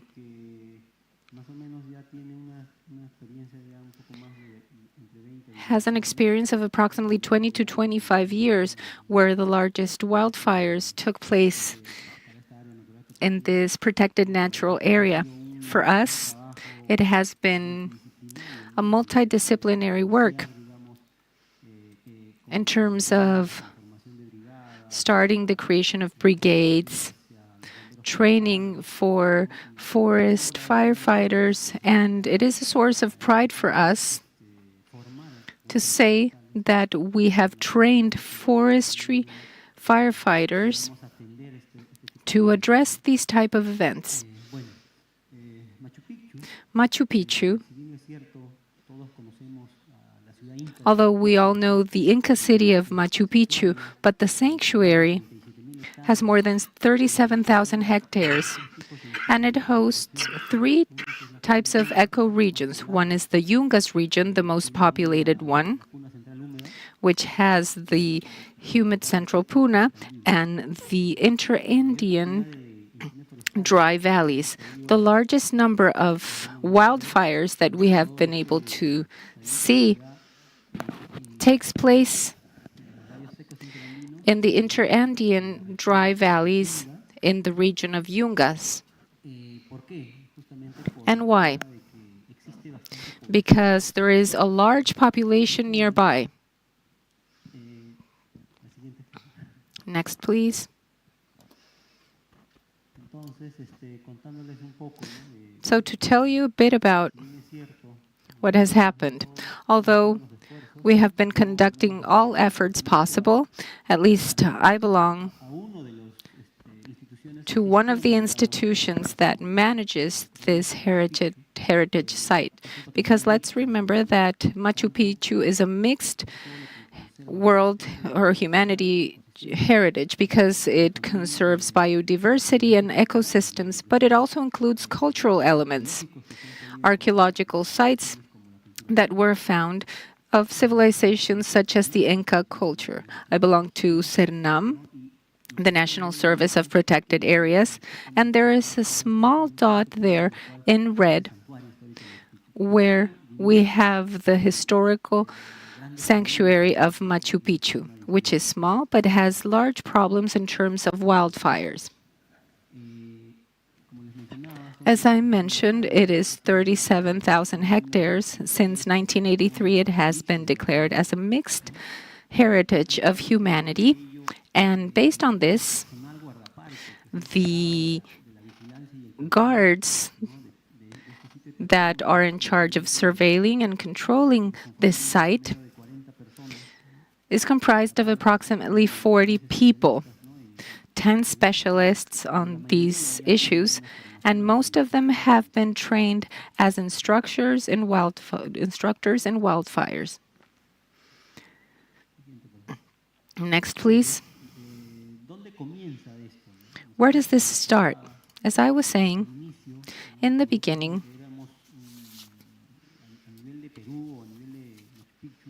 in Peru and in Machu Picchu, wildfires were not highly considered. They were considered as small fires. They were even part of the culture, ancient culture. However,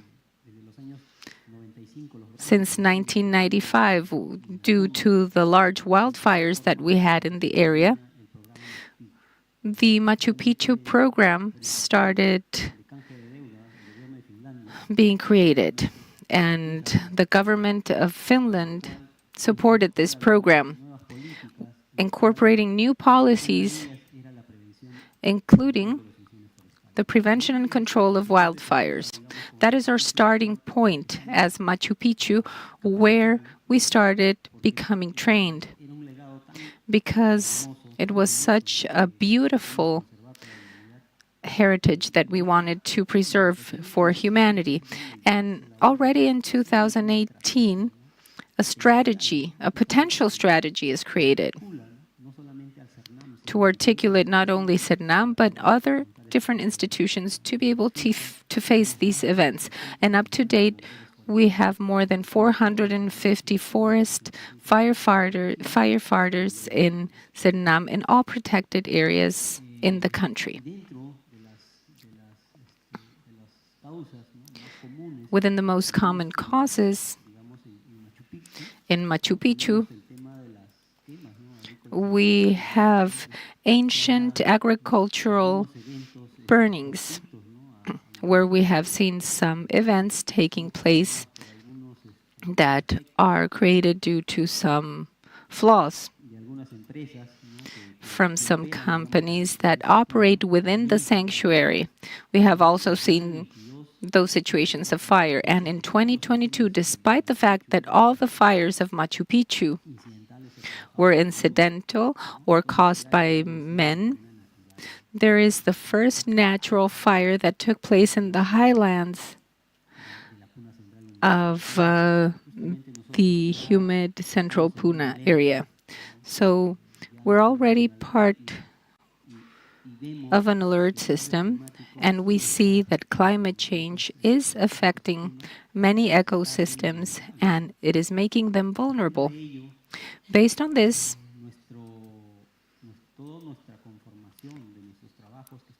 all of the work that we are conducting within the sanctuary is not only related to prevention in terms of population, but in the future, we are foreseeing that we will have more natural fires. In 2022, it was by lightning that hit the highlands, and due to this, we lost more than 40 hectares of wildlife.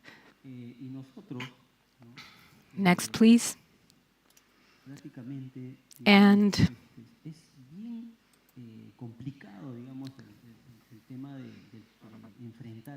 the issue of facing those type of events is quite complicated in Machu Picchu because of its geography. Unfortunately, we are located in a very abrupt forest. And for us to have an immediate response, we need to walk 6 or 8 hours to get to the place where we're needed. The work that has taken place in Machu Picchu is done not only with helicopters, it is mostly an articulated manual work conducted by brigades that attack the fire directly. And it is there when we understood, and also the population understood, that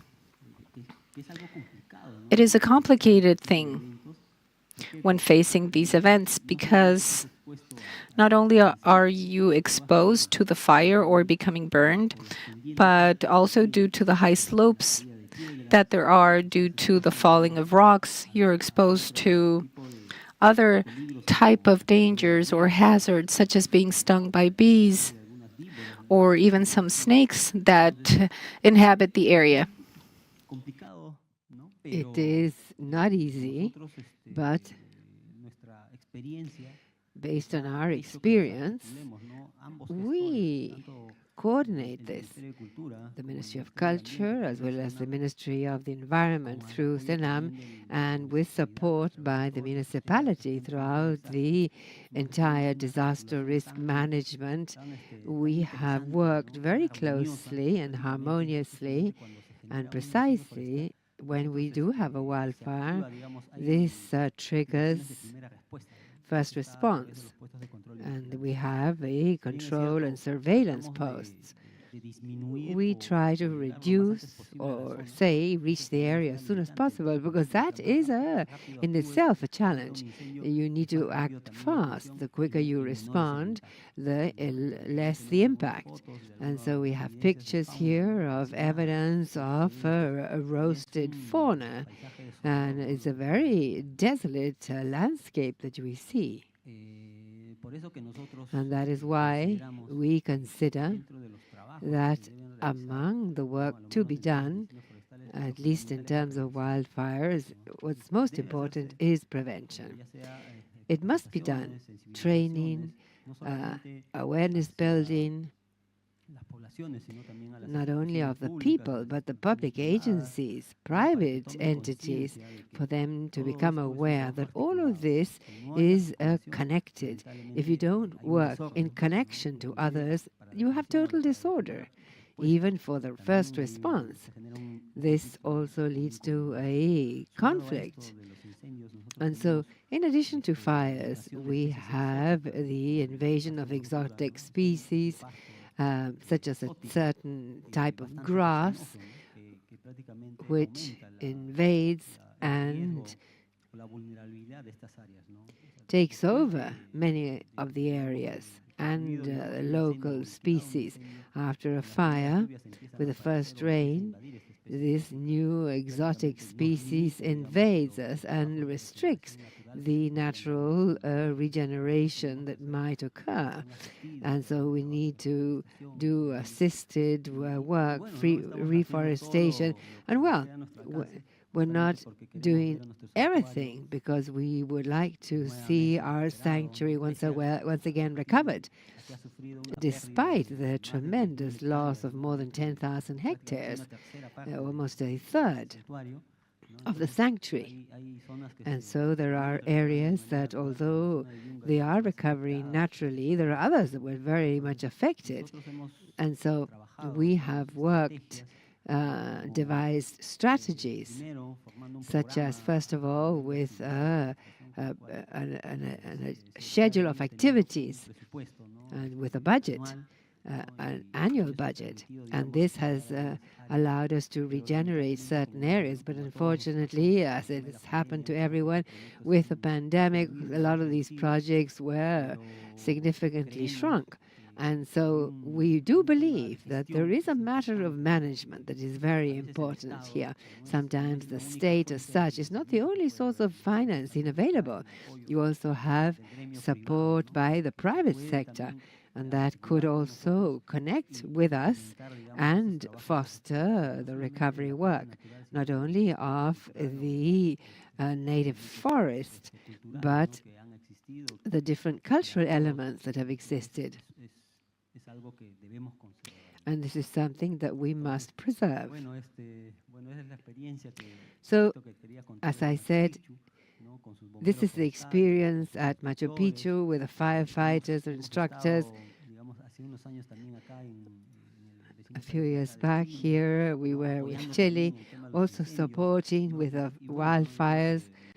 And I think that the important thing here is to strengthen capacity building, training new people, new teams that can help out and have new ideas, and so do everything possible to preserve this heritage. Thank you, Jorge.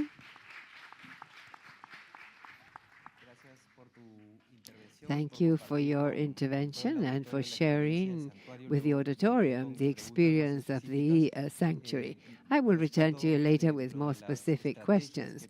But among the strategies that you've mentioned, I highlight constant training and the construction of an installed capability with specialized people, firefighters, wildfire firefighters. And surely this is something that other panelists also share, connecting intersectorally the issues of shared management among several players helps align efforts and provide a rapid response to a disaster. So, to continue along these lines of heritage sites, natural heritage sites such as the Los Alerces Park, I would now like to hear Danilo with his experience at the Los Alerces National Park, which is where the guide is going to be piloted. So Danilo, please, we hear you. Thank you. Among the strategies that we have found to be successful, and if we focus first of all on the response, I cannot but mention the monitoring towers with video cameras. These are used to detect smoke, and in many cases they are equipped with an additional thermal imagery, and they're also useful in the dark or days when you have scarce visibility. Now, if they're coupled to software to set off a warning, they're far more effective. In Argentina, they were implemented in a spotted fashion through various jurisdictions until, lastly, the preservation lights through an appropriate financing added new life to this. And a number of these towers were set up in different places. Unfortunately, not all of them. In our park, Los Alerces, in the province of Chubut, in the south of Argentina, we have two, and in one we still don't have the cameras. Additionally, with the sanction of the base law this year in Argentina, the Trust Fund for Fire Management was discontinued, and so this may have compromised the financing of the program. But nevertheless, it has proved to be a good tool for early detection, very useful. Not only the preservation beacons, but the cameras specifically. In the geography where I work, in the Andean Patagonia, they are a good way of detecting a column of smoke. Not so useful to check what's going on, because our mountain area in the south of Argentina, and well, the Chilean side is no exception, it's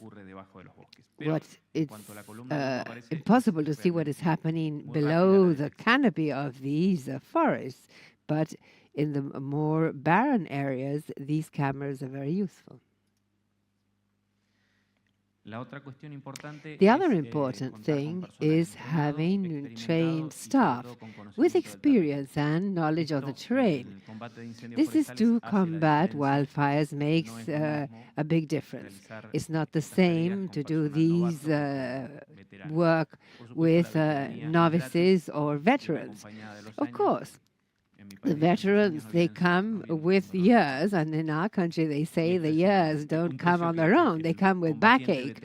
And so a veteran fighter is worthwhile, but the difference between someone who's just starting out or another that has 5 or 6 years experience, especially like in the Los Alerces Park where they put fires out every year, is quite remarkable, the difference.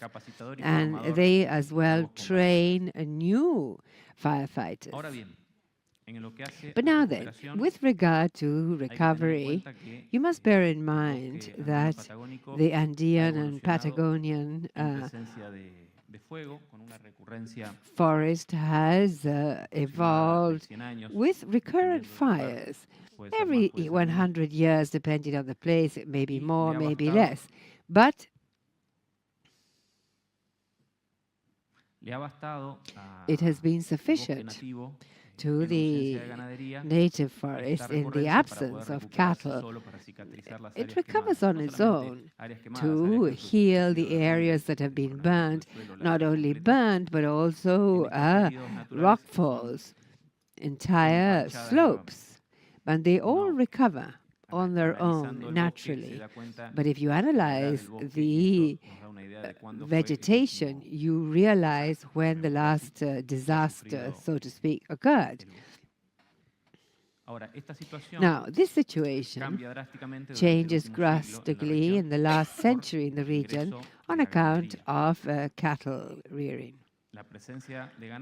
The presence of cattle, especially cows that spread and colonize new areas. There are many cases when we have bovines.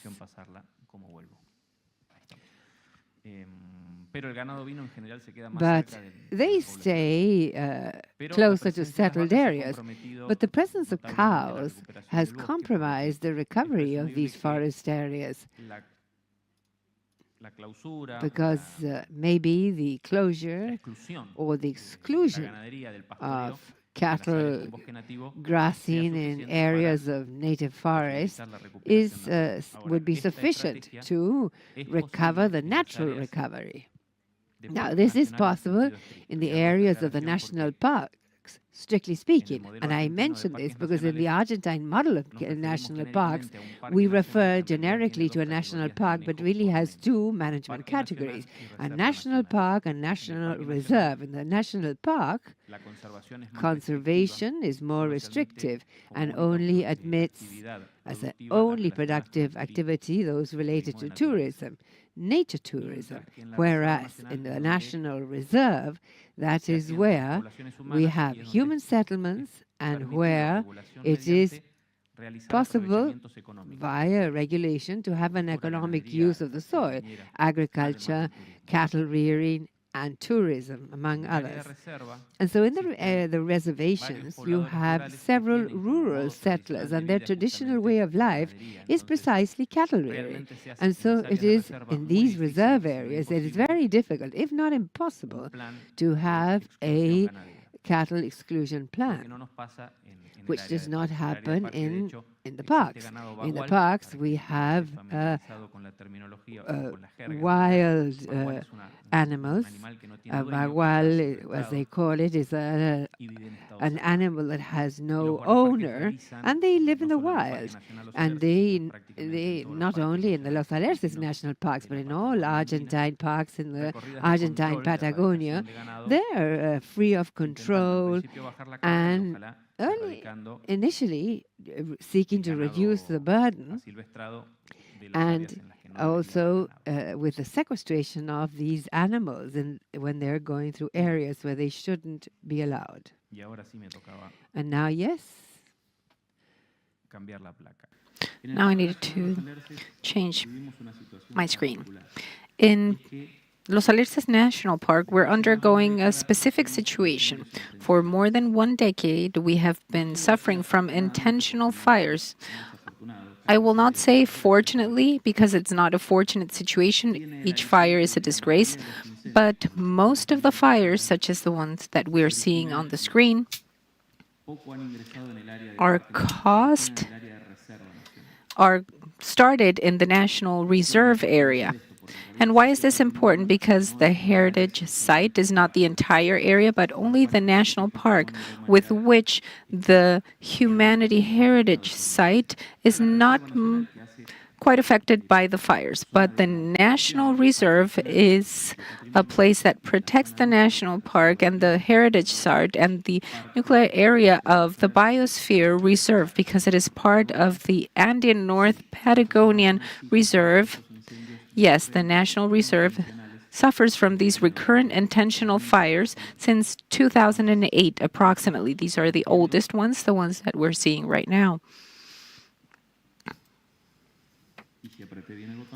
And If I clicked correctly, we will see the most recent ones.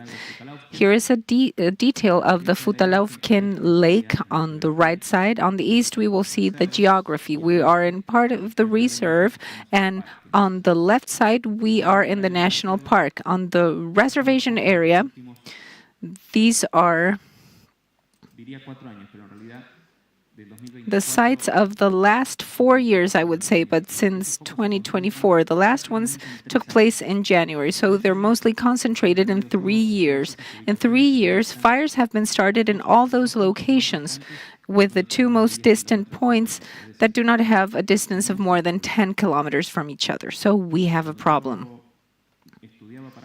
When I took my park ranger courses, I was taught that in Los Alerces Park there weren't any fires, or at least there was one once every 10 years due to lightning. Currently, the park has 36 firefighters, and we are currently selecting 15 more people to join us during the summer.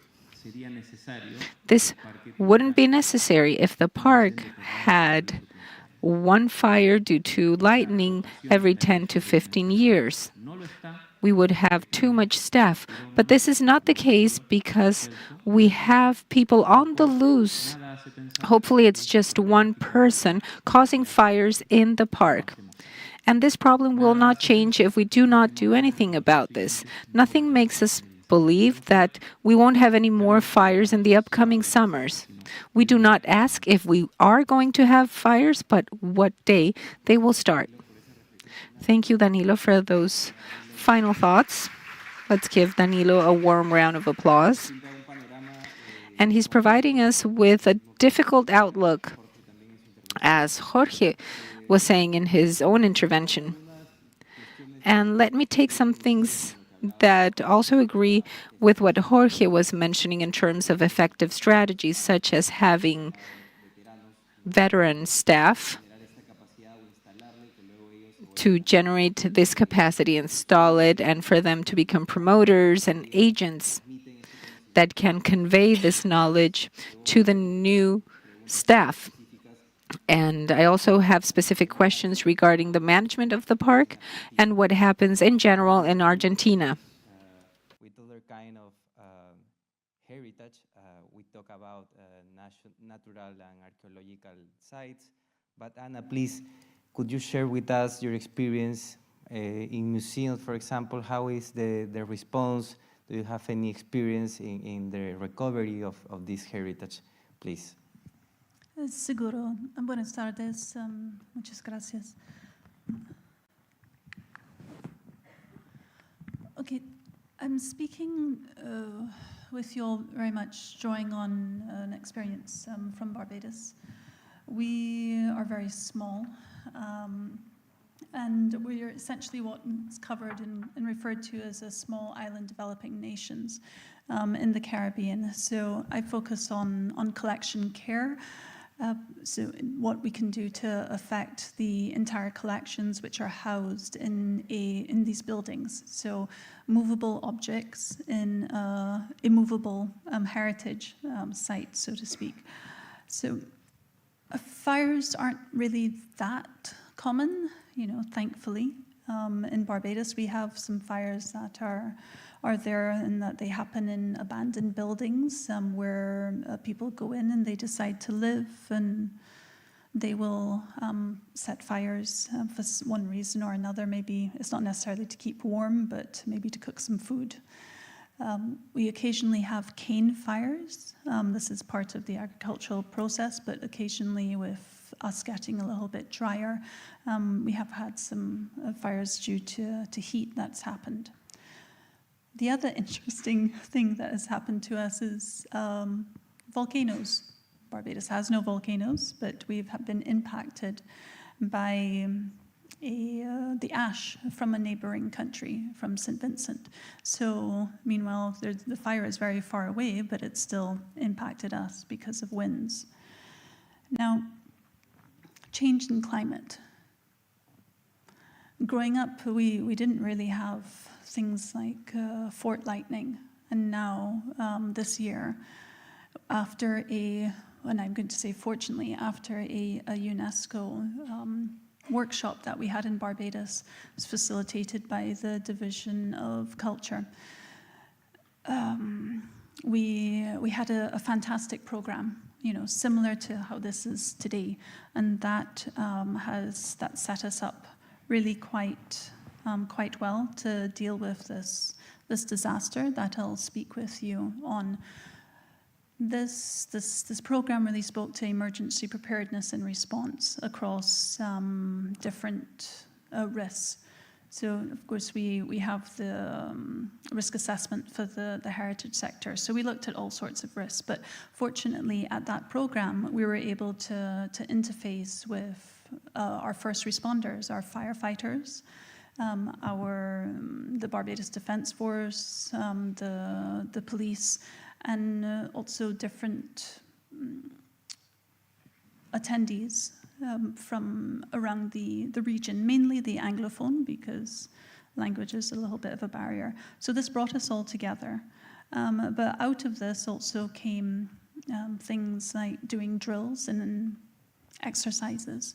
And we did an exercise at this site, which is at the Barbados, the division of the archives. There was actually a exercise to look at fire at this site.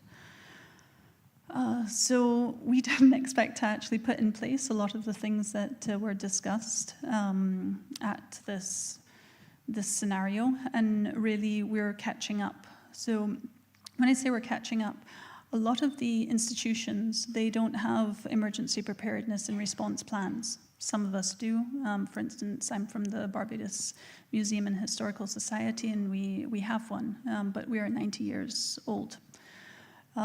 So we were looking at that. We may have done a risk assessments, but we didn't exactly have risk zones, and many of the sites that are the custodians for material cultural heritage, they don't have full inventories, which is not uncommon, nor do they have their priority lists, what we call our grab lists objects. So if you were in your home, what would be the first things that you would be picking up to run out with? Here, what was effective? We were in the middle of doing a national digitization project, and on here you see Odisea El Inferno. So we were in a journey. We were in a collection migration journey that we were doing. And as part of that meant that we had a cohort of pre-trained people who had exposure to this UNESCO conference and who did this drill, which meant that they had a familiarity with the site. Yeah, and they were vetted. Why is this important? So when we look here, what happened at this site, you can see that there's a big tower in the background. The fork lightning, we had a really bad storm. This is during hurricane season. And the fork lightning actually hit the building. This building is Victorian. I don't know if I mentioned that. And it ignited. It's held with loads of combustible material, lots of paper, right? But it did have a lightning rod on it. And it turns out that the lightning rod was not grounded sufficiently. And maybe that's to do with corrosion, being near the sea. We're not entirely too sure. So it shouldn't have happened. I mean, in forest fires, you hear about this a lot. Lightning strikes, and then you get a fire, but you don't expect that within a building like this. So this happened in the middle of the night. There was a security guard there. It was captured on camera when the fork lightning hit, and it combusted. Fortunately, and we have a saying in Barbados that God is a Bajan, so, fortunately, a few months before, the firefighters, when they came to the building, they said, well, we can't fit a truck through that gate. You need to widen it. So they did. And thankfully, they were able to get in trucks, and they responded really, really quickly. Yeah. So there we go. caught on fire. The alarm was raised, the fire trucks were there, and the firefighters, because they have had that interface with the heritage sector, they adapted how they were going to be funneling in these copious amounts of water into the building. And they understood that it wasn't only about putting out the fire as fast as possible, but about saving these movable objects within the inside.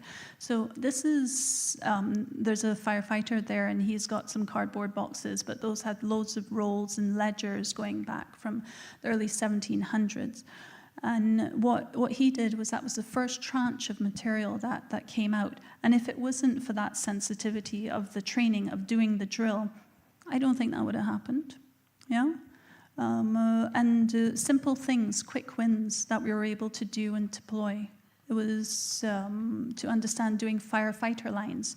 You pass to one person, then you pass to the other, and we were able to get additional people to come and to help us as the day progressed. But of course, you can't have loads of people turning up because you have to think about their own health and safety. I'm just going to try and get another slide on. Un momento, por favor. So here we are. The firefighters put out the fire. There is huge galvanized sheets, melted. They don't even look real anymore. There's shelving, metal shelving, and that's just completely contorted. And how it's almost impenetrable being able to walk through. I mean, that's a door, and you can't get in. It's not safe to do so. And at least because of this interface with the firefighters, we knew that there's no way we were going to get into the space anytime soon. You know, it had to be declared safe. We had to have security on site. We tried to deploy that really carefully, and we knew it was going to be a while. And because of this national digitization project, we already had engaged a group called from America called the LMI Group, and they have quite vast expertise. So some of our first responders, they were not here, the incident coordinator, the main one.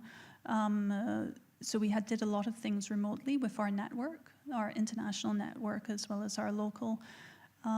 And we set things up. So people, one of the LMI group flew down very quickly, and we tried to use the time that the firefighters were very, very busy putting out the fire. We tried to use that time. We didn't try, actually. We used that time to set things up, because we knew it's like some sort of war zone. We knew that the injured were going to be coming in. Where are we going to put them? We have 72 hours. Wherever there's fire, there's copious amounts of water. Material objects, they don't like water, right? So when I say 72 objects, mold starts to happen. We're in the tropics, okay? So we set this up, and then it's hurricane. I mentioned it was hurricane season. All right, so in here, what you're seeing is one of the project managers speaking with the chief fire officer, as well as engineers and construction people. So the local community as well were completely engaged, the private sector. And it's small, you know, everybody knows everybody's business a lot of the time. So we know who to go to and to essentially beg, but then how do you field off all of these offers of help? So in order to save the objects inside after the first tranche, which we dealt with, mainly due to, that was mainly damaged by water and some soot, was to get in equipment to lift off the roof, to lift off the metal, right? I'm going to try and get to another slide. Right, so here we are. The fire services was still putting out fires and saying, no, there's no way y'all could go in there. We will go in and get some stuff out. And then we have this almost looks like a cherry picker, but this crane that's lifting in my colleagues to go inside and to start to retrieve some books after the roof was removed. And on the other side, you can see shelving that was just pulled out, just so that we can gain further access. But of course, there was a problem. When they lifted off the roof and the shelving, the fire started back. Yeah, the embers were burning because it was 2 floors. So the roof fell in onto the ceiling, then fell into the first floor, then it went into the ground floor and into essentially a void underneath. So who ended up taking over was this archaeological sort of dig with Kevin Farmer, with trying to unearth these layers of compression. So what worked really well was, the fact that we could deploy. What worked really well was because we had lots of sister institutions and we knew people who could help. And that includes people in construction, because with hurricane season, rain was going to come down. So in addition to having the fire out now, then we ran the risk of getting even more water coming in. It's like insult to injury. So again, with the firefighter lines, people worked really well together. The roof went on as quickly as humanly possible. And then slowly we started to get out materials, and people were very concerned about what was going on. So the other thing that I think that we could have done even better was having pre-arranged announcements with these sorts of incidences. The thing that we did really good in terms of recovery was also documentation. We have tons of images. We even have drone footage. Because the other thing that, takes a while was investigation. You needed crime scene to actually come and to investigate the cause. Because was it indeed a Fort Lightning? You still need to know. So that takes time, and all this time is precious, because with all the water, then we're getting all the mold, and how do we deal with these thousands of objects? About approximately 200 bundles were pulled out a day, and people are holding them inside of their hands. So you can see how vast it is, but it's because we had the familiarity, we had the training, we built up the systems quite clearly organized into teams. Just trying to get the next slide. Okay, and we decided that from quite early on, from the first tranche, that we were going to treat at low temperature, essentially freeze the organic material, meaning the books and the paper objects. So we called around and begged for a vacuum packer in the food industry, and we started vacuum packing. We started getting the ones that, if you want to vacuum pack your duvets or your clothes, your big sweaters, if it's in winter, then you vacuum pack those. We were being utterly innovative. We ran out of blotters, so we got newsprint papers. We were thinking about chain of custody. So where were these piles being pulled from? Which quadrant of the building? Again, having an archaeologist on site was phenomenal. So we obviously wrote down, we dated everything. It went from the salvage area to what was initially triage, but it's not triage in the essential sense, because we were doing the same treatment across. And it was moving quite well, but people were getting tired. It's a long game. So in terms of recovery, well, I don't know if we can completely recover, but we recovered as much as we could. So we couldn't affect what happened to us, but we affected how we responded to it, and that was really quite incredible.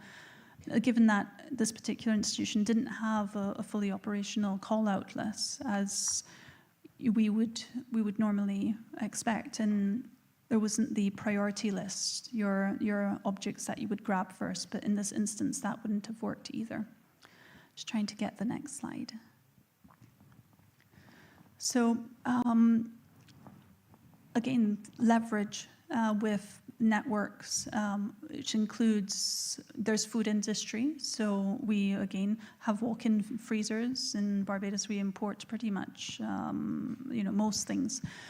So 20-foot, 20-foot containers are now completely full. We have salvaged everything we could possibly salvage out of the building itself. And we have loads of these piles of objects, almost like cryogenically frozen, but yeah, they're frozen, and we're systematically now working out the methodology for carefully unfreezing them, and then delaminating the pages that have become blocked.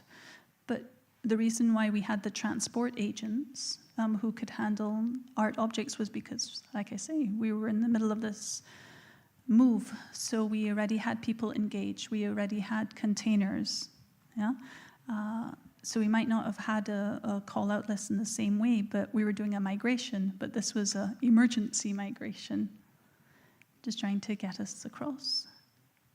So now, this is the point that we're at. We have different object types, rolled objects, huge ledgers, and then these blocked books. And pages, and the bundles that were being taken out, we weren't too sure whether they were small, like one book, or multiple, and now we're at that stage.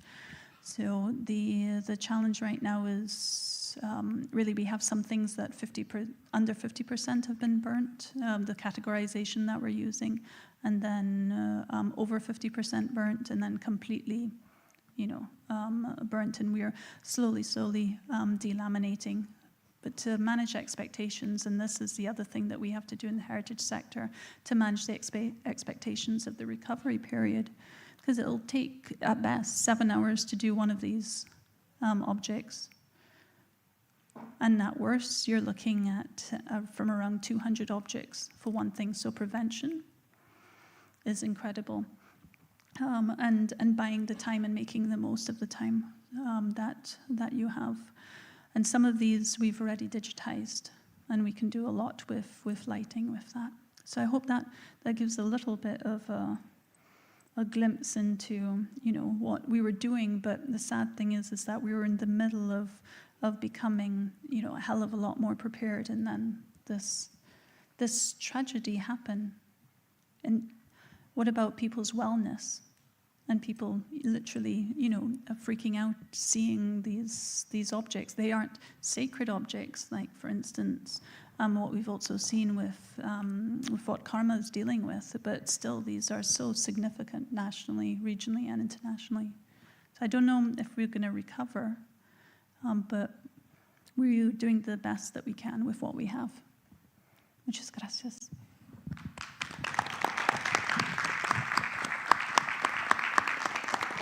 Thank you very much, Anne, for sharing with us your experience and giving us another angle about the preservation of cultural heritage, because the objects with the historical value are cultural heritage too. So we have to improve in this kind of strategies for the recovery and a response to. Vamos a seguir luego con más preguntas también para Anne específicamente en este tema que me ha parecido specifically, which I found very interesting, and I think breaks with the logic behind the other three panelists. Cristina, I don't know if you are still there, but I would like to ask you a second question. We see you on screen. Yes, thank you for being with us. Tell us, your first intervention was very interesting, telling us about this particular case and the strategies. But now I would like if you could tell us what lessons learned can you extract from this experience and others that may help you to respond better in future, and especially in context of high vulnerability and where the cycles that previously were more foreseeable now are no longer. So could you share your thoughts on this learning, please? I will share another presentation precisely on what you have asked me about. And so now, yes, we will be going to a World Heritage Site Sierra Verde, a site that is in the border with Portugal, and that throughout the Águeda River we see many rocky outbursts with a number of representations of fauna of Paleolithic times carved in the stone. So it is heritage in a forest context. However, we're not exempt of suffering fires, for example, as you see here. And unfortunately, these were man-made. And so we came out well, because in Sierra Verde every year we do prevention and maintenance work,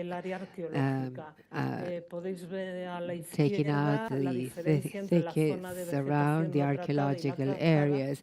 You can see here the difference in color between the treated and untreated areas, and this helps reaching a specific area. I began working here in 2013, and the impact of climate change is very clear. When I first came, the area was quite dry.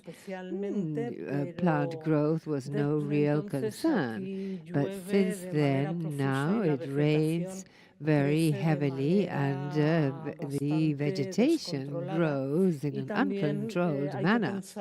Oh, you must also think that upstream there is a dam, and so there's been a great change in the dynamics of the river. But nevertheless, we've come out of all these situations quite well on account of the prevention work. However, we do use emergency teams to move about with very steep slopes, vegetation cover, and say, for example, even one firefighter suffered an accident and broke his leg. And so we need to implement a solution that I believe is absolutely necessary, and that is a specific safeguarding and protection plan in the case of fire, because here I get to the lessons learned that I would like to contribute, because we have learned them throughout this past journey. Because we believe that the question you need to ask is not whether you will or not have a forest fire. The truth is that the probability is high, but the real question is how well prepared are we to respond? Because planning is the logical solution in order to protect our resources, be they natural or cultural. And planning should be framed in all phases of the emergency cycle, as my colleagues have pointed out, going all the way from prevention, preparation, response, and recovery. And lastly, very briefly, I would like to say that exchanging experience and good practices, such as the one we're doing at this forum, is essential. And I would like to contribute two experiences. One here in the country, the National Plan for Risk Prevention and Emergency for National Heritage Sites in Spain.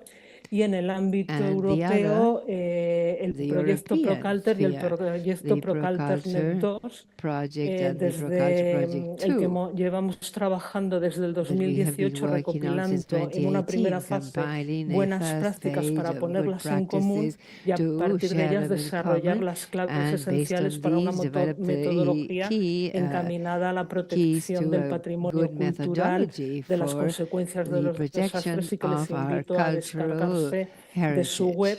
Y ahora estamos enfocados en la creación de una comunidad que aglutine al sector de la emergencia, del patrimonio cultural, sin olvidarnos también del ámbito científico que tanta falta nos hace. Un poco estas serían las lecciones aprendidas. Thank you very much, Cristina, for sharing these reflections with us. Considering that we only have 10 minutes left, and as Cristina was saying, this is a great opportunity for exchange here, I would like to ask the audience if they have any questions for Jorge, Danilo, or Juan that are here in the room with us, or Cristina, who's joining us online. I would like to open the floor for any questions, and otherwise I will ask them myself.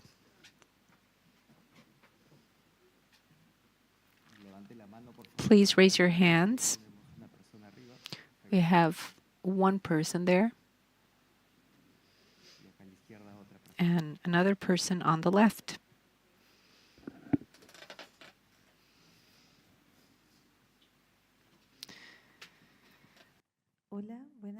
Hello, good afternoon. I wanted to ask a question about the participation of communities in these kind of events. During the day, we have seen how vital the participation of civil society is. Therefore, what is your experience in the participation and the relationship with citizens? Because we're thinking about Valparaíso, where over the last 10 years we have had to face 2 large fire events that put our heritage at risk, also our natural heritage here in the commune and in the region. Personally speaking, I have been in several events, and the community itself is not prepared for them. By community, I mean community generically speaking. I would like to know who is responsible in legal aspects, for instance, to conduct these plans. I want to ask how you have approached communities, or if these communities, for instance, have received training based on these initiatives and projects to organize themselves to respond in cases of fire. Thank you very much. Let's take the other question, and then we will have the corresponding answers from the panelists, very briefly and with specific examples, so we can have different responses. Thank you. Good afternoon. I am an architect. That is my profession. I graduated both in Chile and in Italy. In Italy, restoration is very important. I would say vital, due to all the economic aspects involved. Regarding planning, my question is the following, because it is relevant for my profession. And regarding natural environment, here we call it fire blockers, which are some extensions that are free of combustible material with some specification depending on the wind conditions and geographical conditions. And regarding structural fires,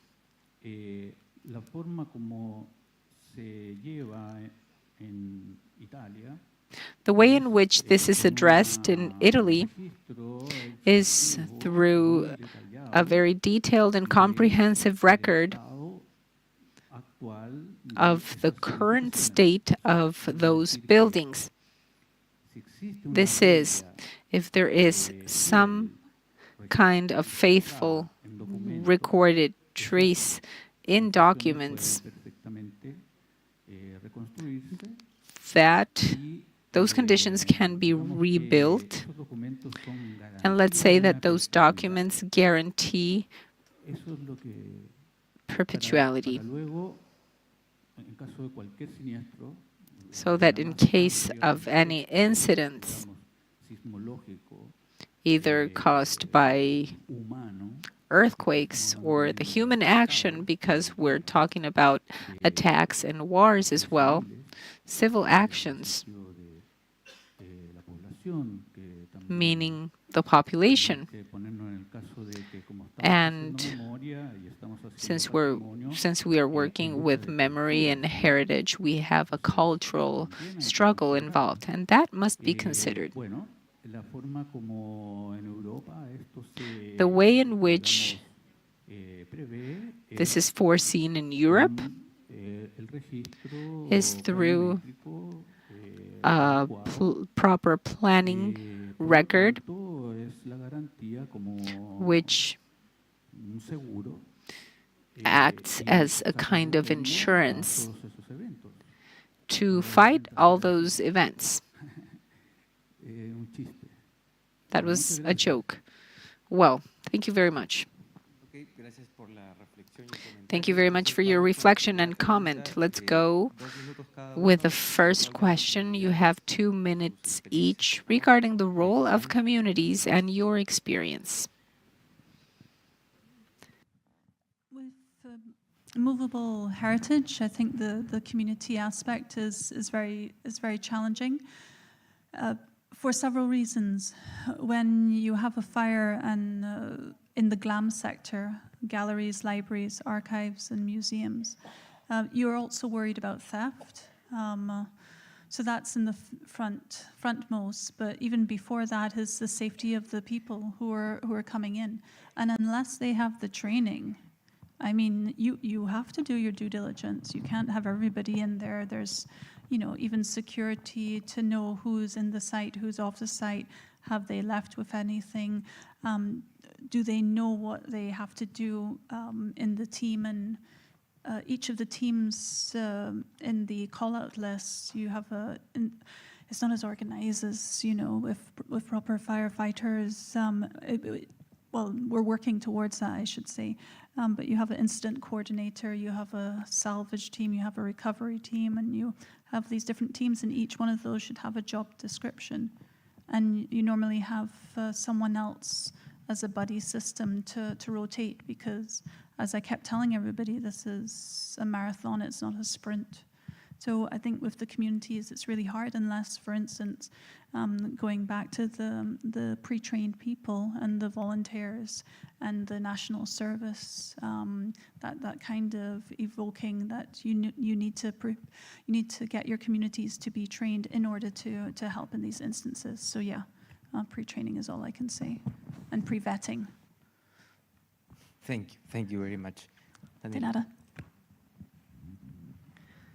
Bueno, en relación al involucramiento de las comunidades, regarding the involvement of communities, me sacude en realidad la pregunta porque this question is quite important for me, because with the high risk of being wrong, it's Law 12,483 that has been in place for 80 years right now, and that it protects forests. It charges citizens that are involved or present in the place of wildfire, which is what I have to manage on a daily basis.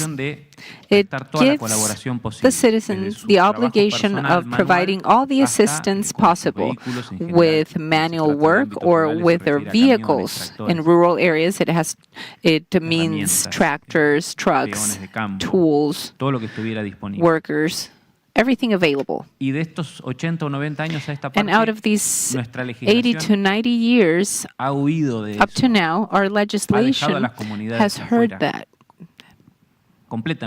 Has left the communities outside completely. And up to now, the participation of civilians is not allowed in wildfires due to security issues, because they're not prepared, they do not have the protection equipment, etc. In practice, the participation of communities, we're talking about low population areas, we're talking about one household every 5 to 6 kilometers, is restricted to managing the interface. This is the surroundings of the infrastructure to avoid for a wildfire to reach the structure. This could be translated into a fire management plan and leave it in writing so there aren't any legal inconveniences later on. But it strongly called my attention that we have migrated in the opposite direction of what we're talking about today in terms of involving communities. So your question was very relevant. Thank you, Danilo. Now, Jorge, who will probably comment something different or to complement what Danilo was saying. For us, the role of communities is very important, at least in terms of alert issues.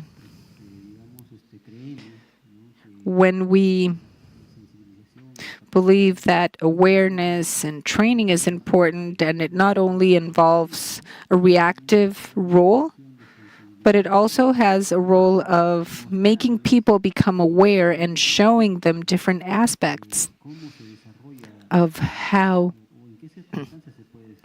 or under which circumstances these events can take place. Many times people are in the fields or in their homes, and they can be surprised by the event in one of the areas where they live. But it can also involve the fact that they can notify the nearest response team.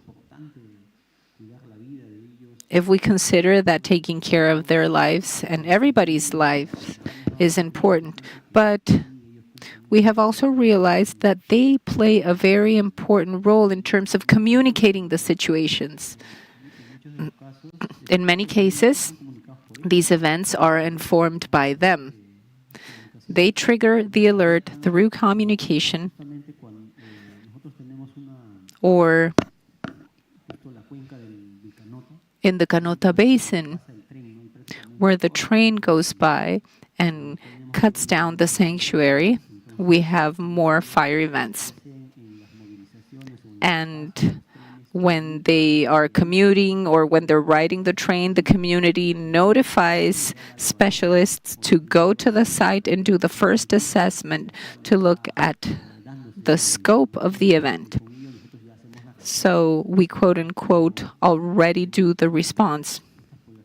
But we do believe that these populations, through a nice strategy that we have implemented, which is called the Forest Backpack, we are working for communities to understand the situation in a more relatable way,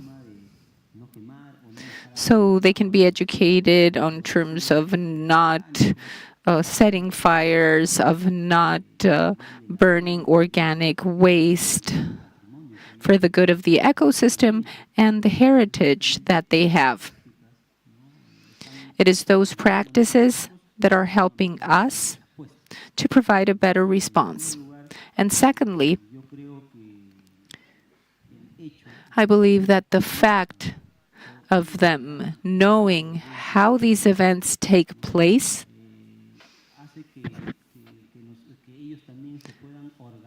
makes them organize themselves as a community. Many times they do not provide direct help to us, but they support us in an indirect manner, helping us with logistics or bringing some materials to an area where we need it. And that's where we see the support of the community. And the most important thing to consider is not losing their ancient heritage, at least their language. We explain the situation both in Spanish and Quechua so that they can understand what is happening. The people that have the most experience are old people, at least where people should move, which species are more flammable in some areas if they have cattle, or if they don't have cattle in those areas. Those people that live there or are in contact with the situations know about the vulnerabilities that can take place in those areas. So we strengthen that And we believe that any kind of articulation that can take place between the communities and institutions, state institutions such as CERNAM, the Ministry of Culture, promotes a partnership with a conservation approach. And we hope that this continues to happen. Thank you very much, Jorge, for sharing your experience in the case of Machu Picchu. It shows how the community has a role within the response chain with more active and or less active biases. If you want to talk about the role of communities, please. Well, in my country, as our colleague from Argentina said, this has been linked from the fire response, not a matter of security, but within the emergency cycle, there are many estas areas where, yes, comunidades, these como por communities ejemplo can be en el tema involved, preventivo, such as donde prevention, los municipios de la zona where se the dedican a area limpiar el aula municipalities arqueológica, no clean tanto la up parte the de patrimonio, y archaeological así site. también participan. Y desde luego So much the para heritage los site, but avisos son we do take fundamentales. part, En el and they're incendio que he essential for the presentado de warnings. 2018, In the los report in alcaldes estuvieron en 2018, the contacto mayors directamente were con la directly in OGRECIL, touch transmitiendo with información, the y además civilians, estos también se conveying vinculan en information, el and they operativo de also emergencias, engage with transmitiendo emergency operations, datos al conveying director de la data misma. to the Y director, siempre and ellos establecen unas prioridades muy they claras, que also son, determine clear primero, priorities, salvar la that is, población, first y of all, segundo, siempre to piden save que the salven population, el and yacimiento second, arqueológico. Por lo saving tanto, the la vinculación archaeological de las deposit. comunidades That es is, the importantísima. Y en communities Siega are Verde, very además, se ha important. dado un paso And más, also, another fomentando step la has been creación de una taken, fundación fostering compuesta the por creation los of a 3 foundation municipios comprising y the 3 la municipalities, administración, y en la que se and están the canalizando también administration ayudas is privadas. also channeling private aid. Very well, thank you very much, Cristina, for your reply. If I'm asked to do a summary with key words of this panel, I would mention 3: connections / regulatory systems, institutional frameworks, training, which has also come up throughout the interventions, and third, engagement and community involvement. I think that these are the 3 pillars of this panel, saying that all in all, these are strategies that contribute to response in case of fires in cultural and natural heritage. And so we conclude the panel. Before you stand up, a big round of applause. I would like to give you a copy of the guide for you to take back home.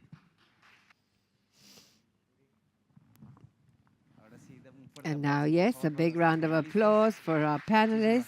Thank you very much. And with this, we conclude the panel. So now, please be seated because the Master of Ceremonies will share a video. Thank you, moderator and panelists of this international conference on the fire resilience of heritage in times of climate change. Before ending, we will see a presentation by Sarul Aslam, and so we will hear that now. She's from Mongolia and head of the National Center for Cultural Heritage, Mongolia. Go ahead, please. Good day, everyone. My name is Sarul. I work at the National Center for Cultural Heritage, and I would like to express my gratitude to organizers for the invitation. My presentation will be on the natural hazards affecting the cultural heritage in Mongolia, specifically the wildfire. Let me share my slide.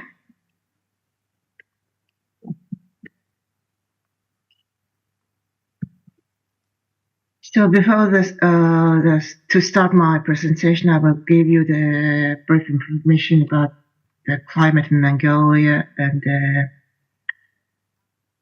land cover map of the area. The Mongolian weather is high, cold, and dry. We have 4 seasons: winter, spring, summer, and autumn. It has an extreme continental climate with long, cold winters and short summers, during which most precipitation falls.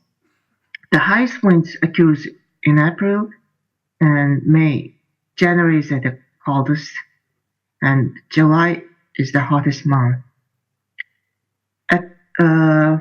About 7% of the total area covers with the forest, and 73% of it is dominated by the grassland. The northern part of the area is covered by forests, forested mountains, and middle part is a huge grassland, whereas the southern part covered by Gobi and desert zone with a lower elevation and drier climate. Climate change in Mongolia. So the average air temperature over the last 19 years is increased in 2.5 degrees. The average annual perception decreased 7.3%. So all of this is that causes the desertification and land degradation, which is 76.9%. And as you see there, the recurrence of the disasters in the last 70 years is doubled. So in that map, you can see that the desertification percentage of the whole country. So 23.1% is not affected, 31.5 low, 20.1% middle, 18.6 high, and 4.7 very high. So at the diagram, you can see that the draw and desertification causes the winter, and again it causes in the spring and autumn time we have a frequent wildfire, and that wildfires again occurs the draw and desertification. So it's that as we call the devil's circle here. So in Mongolia, forest and steppe fires usually occur in the spring and autumn. Spring weather brings strong, dry winds, which is prevalent from March through June. These winds increase the fire risk in dry, dead grass from the previous fall. The little rain Mongolia falls primarily in the summer season, producing new grass and growth. In the autumn, the new grass dries out, becoming potential fuel for the wildfires during September and October. Winters are usually very cold and dry. Typically, the majority of wildfires in Mongolia occurs in the grassland or grass understory of the steppe and mountain steppe zones. Forest and steppe fires cause a lot of damages to the environment, animal, plants, and thus to the herders. Prior studies on the social impacts of disaster in Mongolia have mainly focused on the droughts, which is harsh snowstorms that occur regularly and affect the entire country. In contrast, forest steppe fires have a limited range and are generally restricted in certain parts of the country, specifically forest steppe zones, which is the eastern Mongolia, bordering Russia. However, as the forest steppe fires are a moving disaster, fires occasionally cross social boundaries in both domestic and international borders. So additionally, as the fire moves with the winds, some fires that impacts Mongolia is originated in Russia. So you can see the spatial map of wildfire here. So about 56% of whole country exposed to a forest and grass forest wildfires. and about 98.5% of a considerable fraction of it covered with the forest in a zone assessed as a high wildfire risk. So at that map, you can see the distribution of the renewable cultural heritage. So if we compare it to the special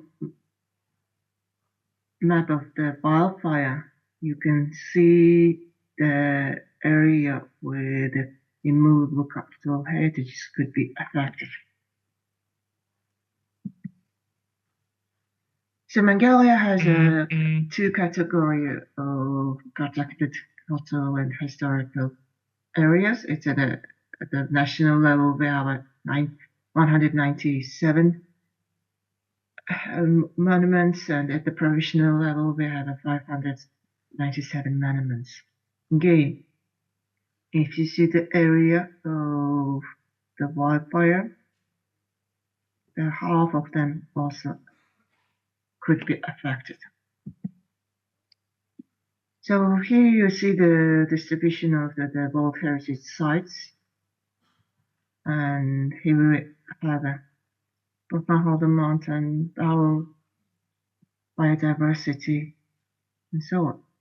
You can also see how it could be affected for the frequent occurrence of the wildfire.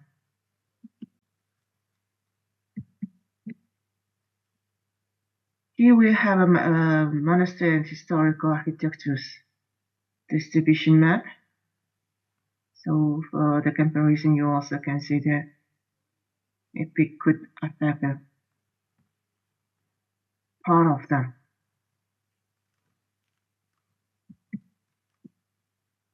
So cultural heritage is affected by fire. 6 monasteries and architectural monuments have been affected by a fire in 6 zones areas of 6 provinces, which is registered in the national integrated databases. So during the post-election political unrest in 2007, 368 items in the art gallery were destroyed by the fire, and it's now subsequently restored. And 66 items affected by the fire in a Kaftsum Kufskul province were completely burned and destroyed. So if you see where is the Kufskul, it's here.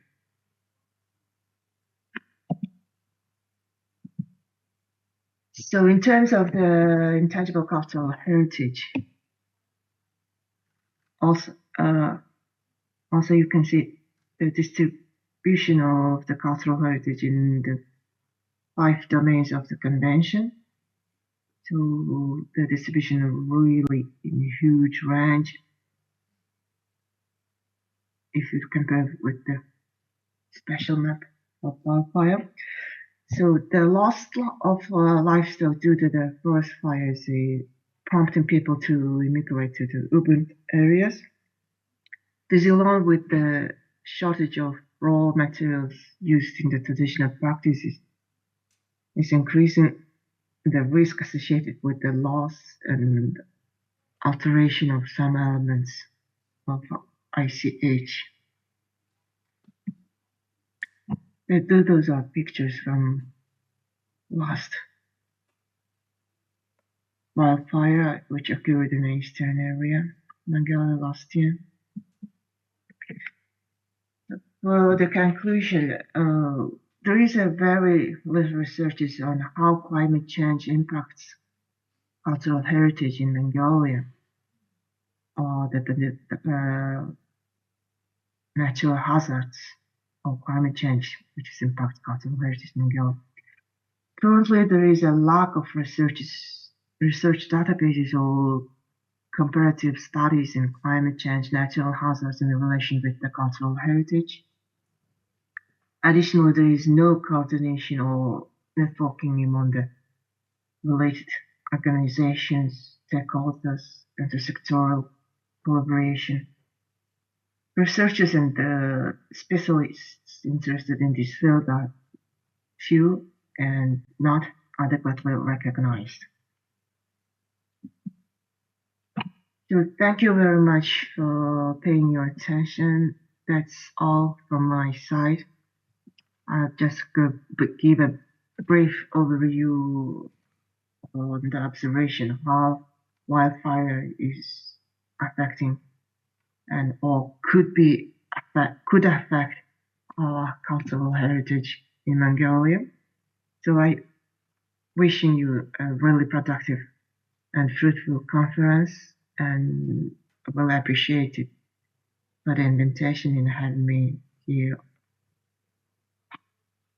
not in person, but in online participation. Thank you very much.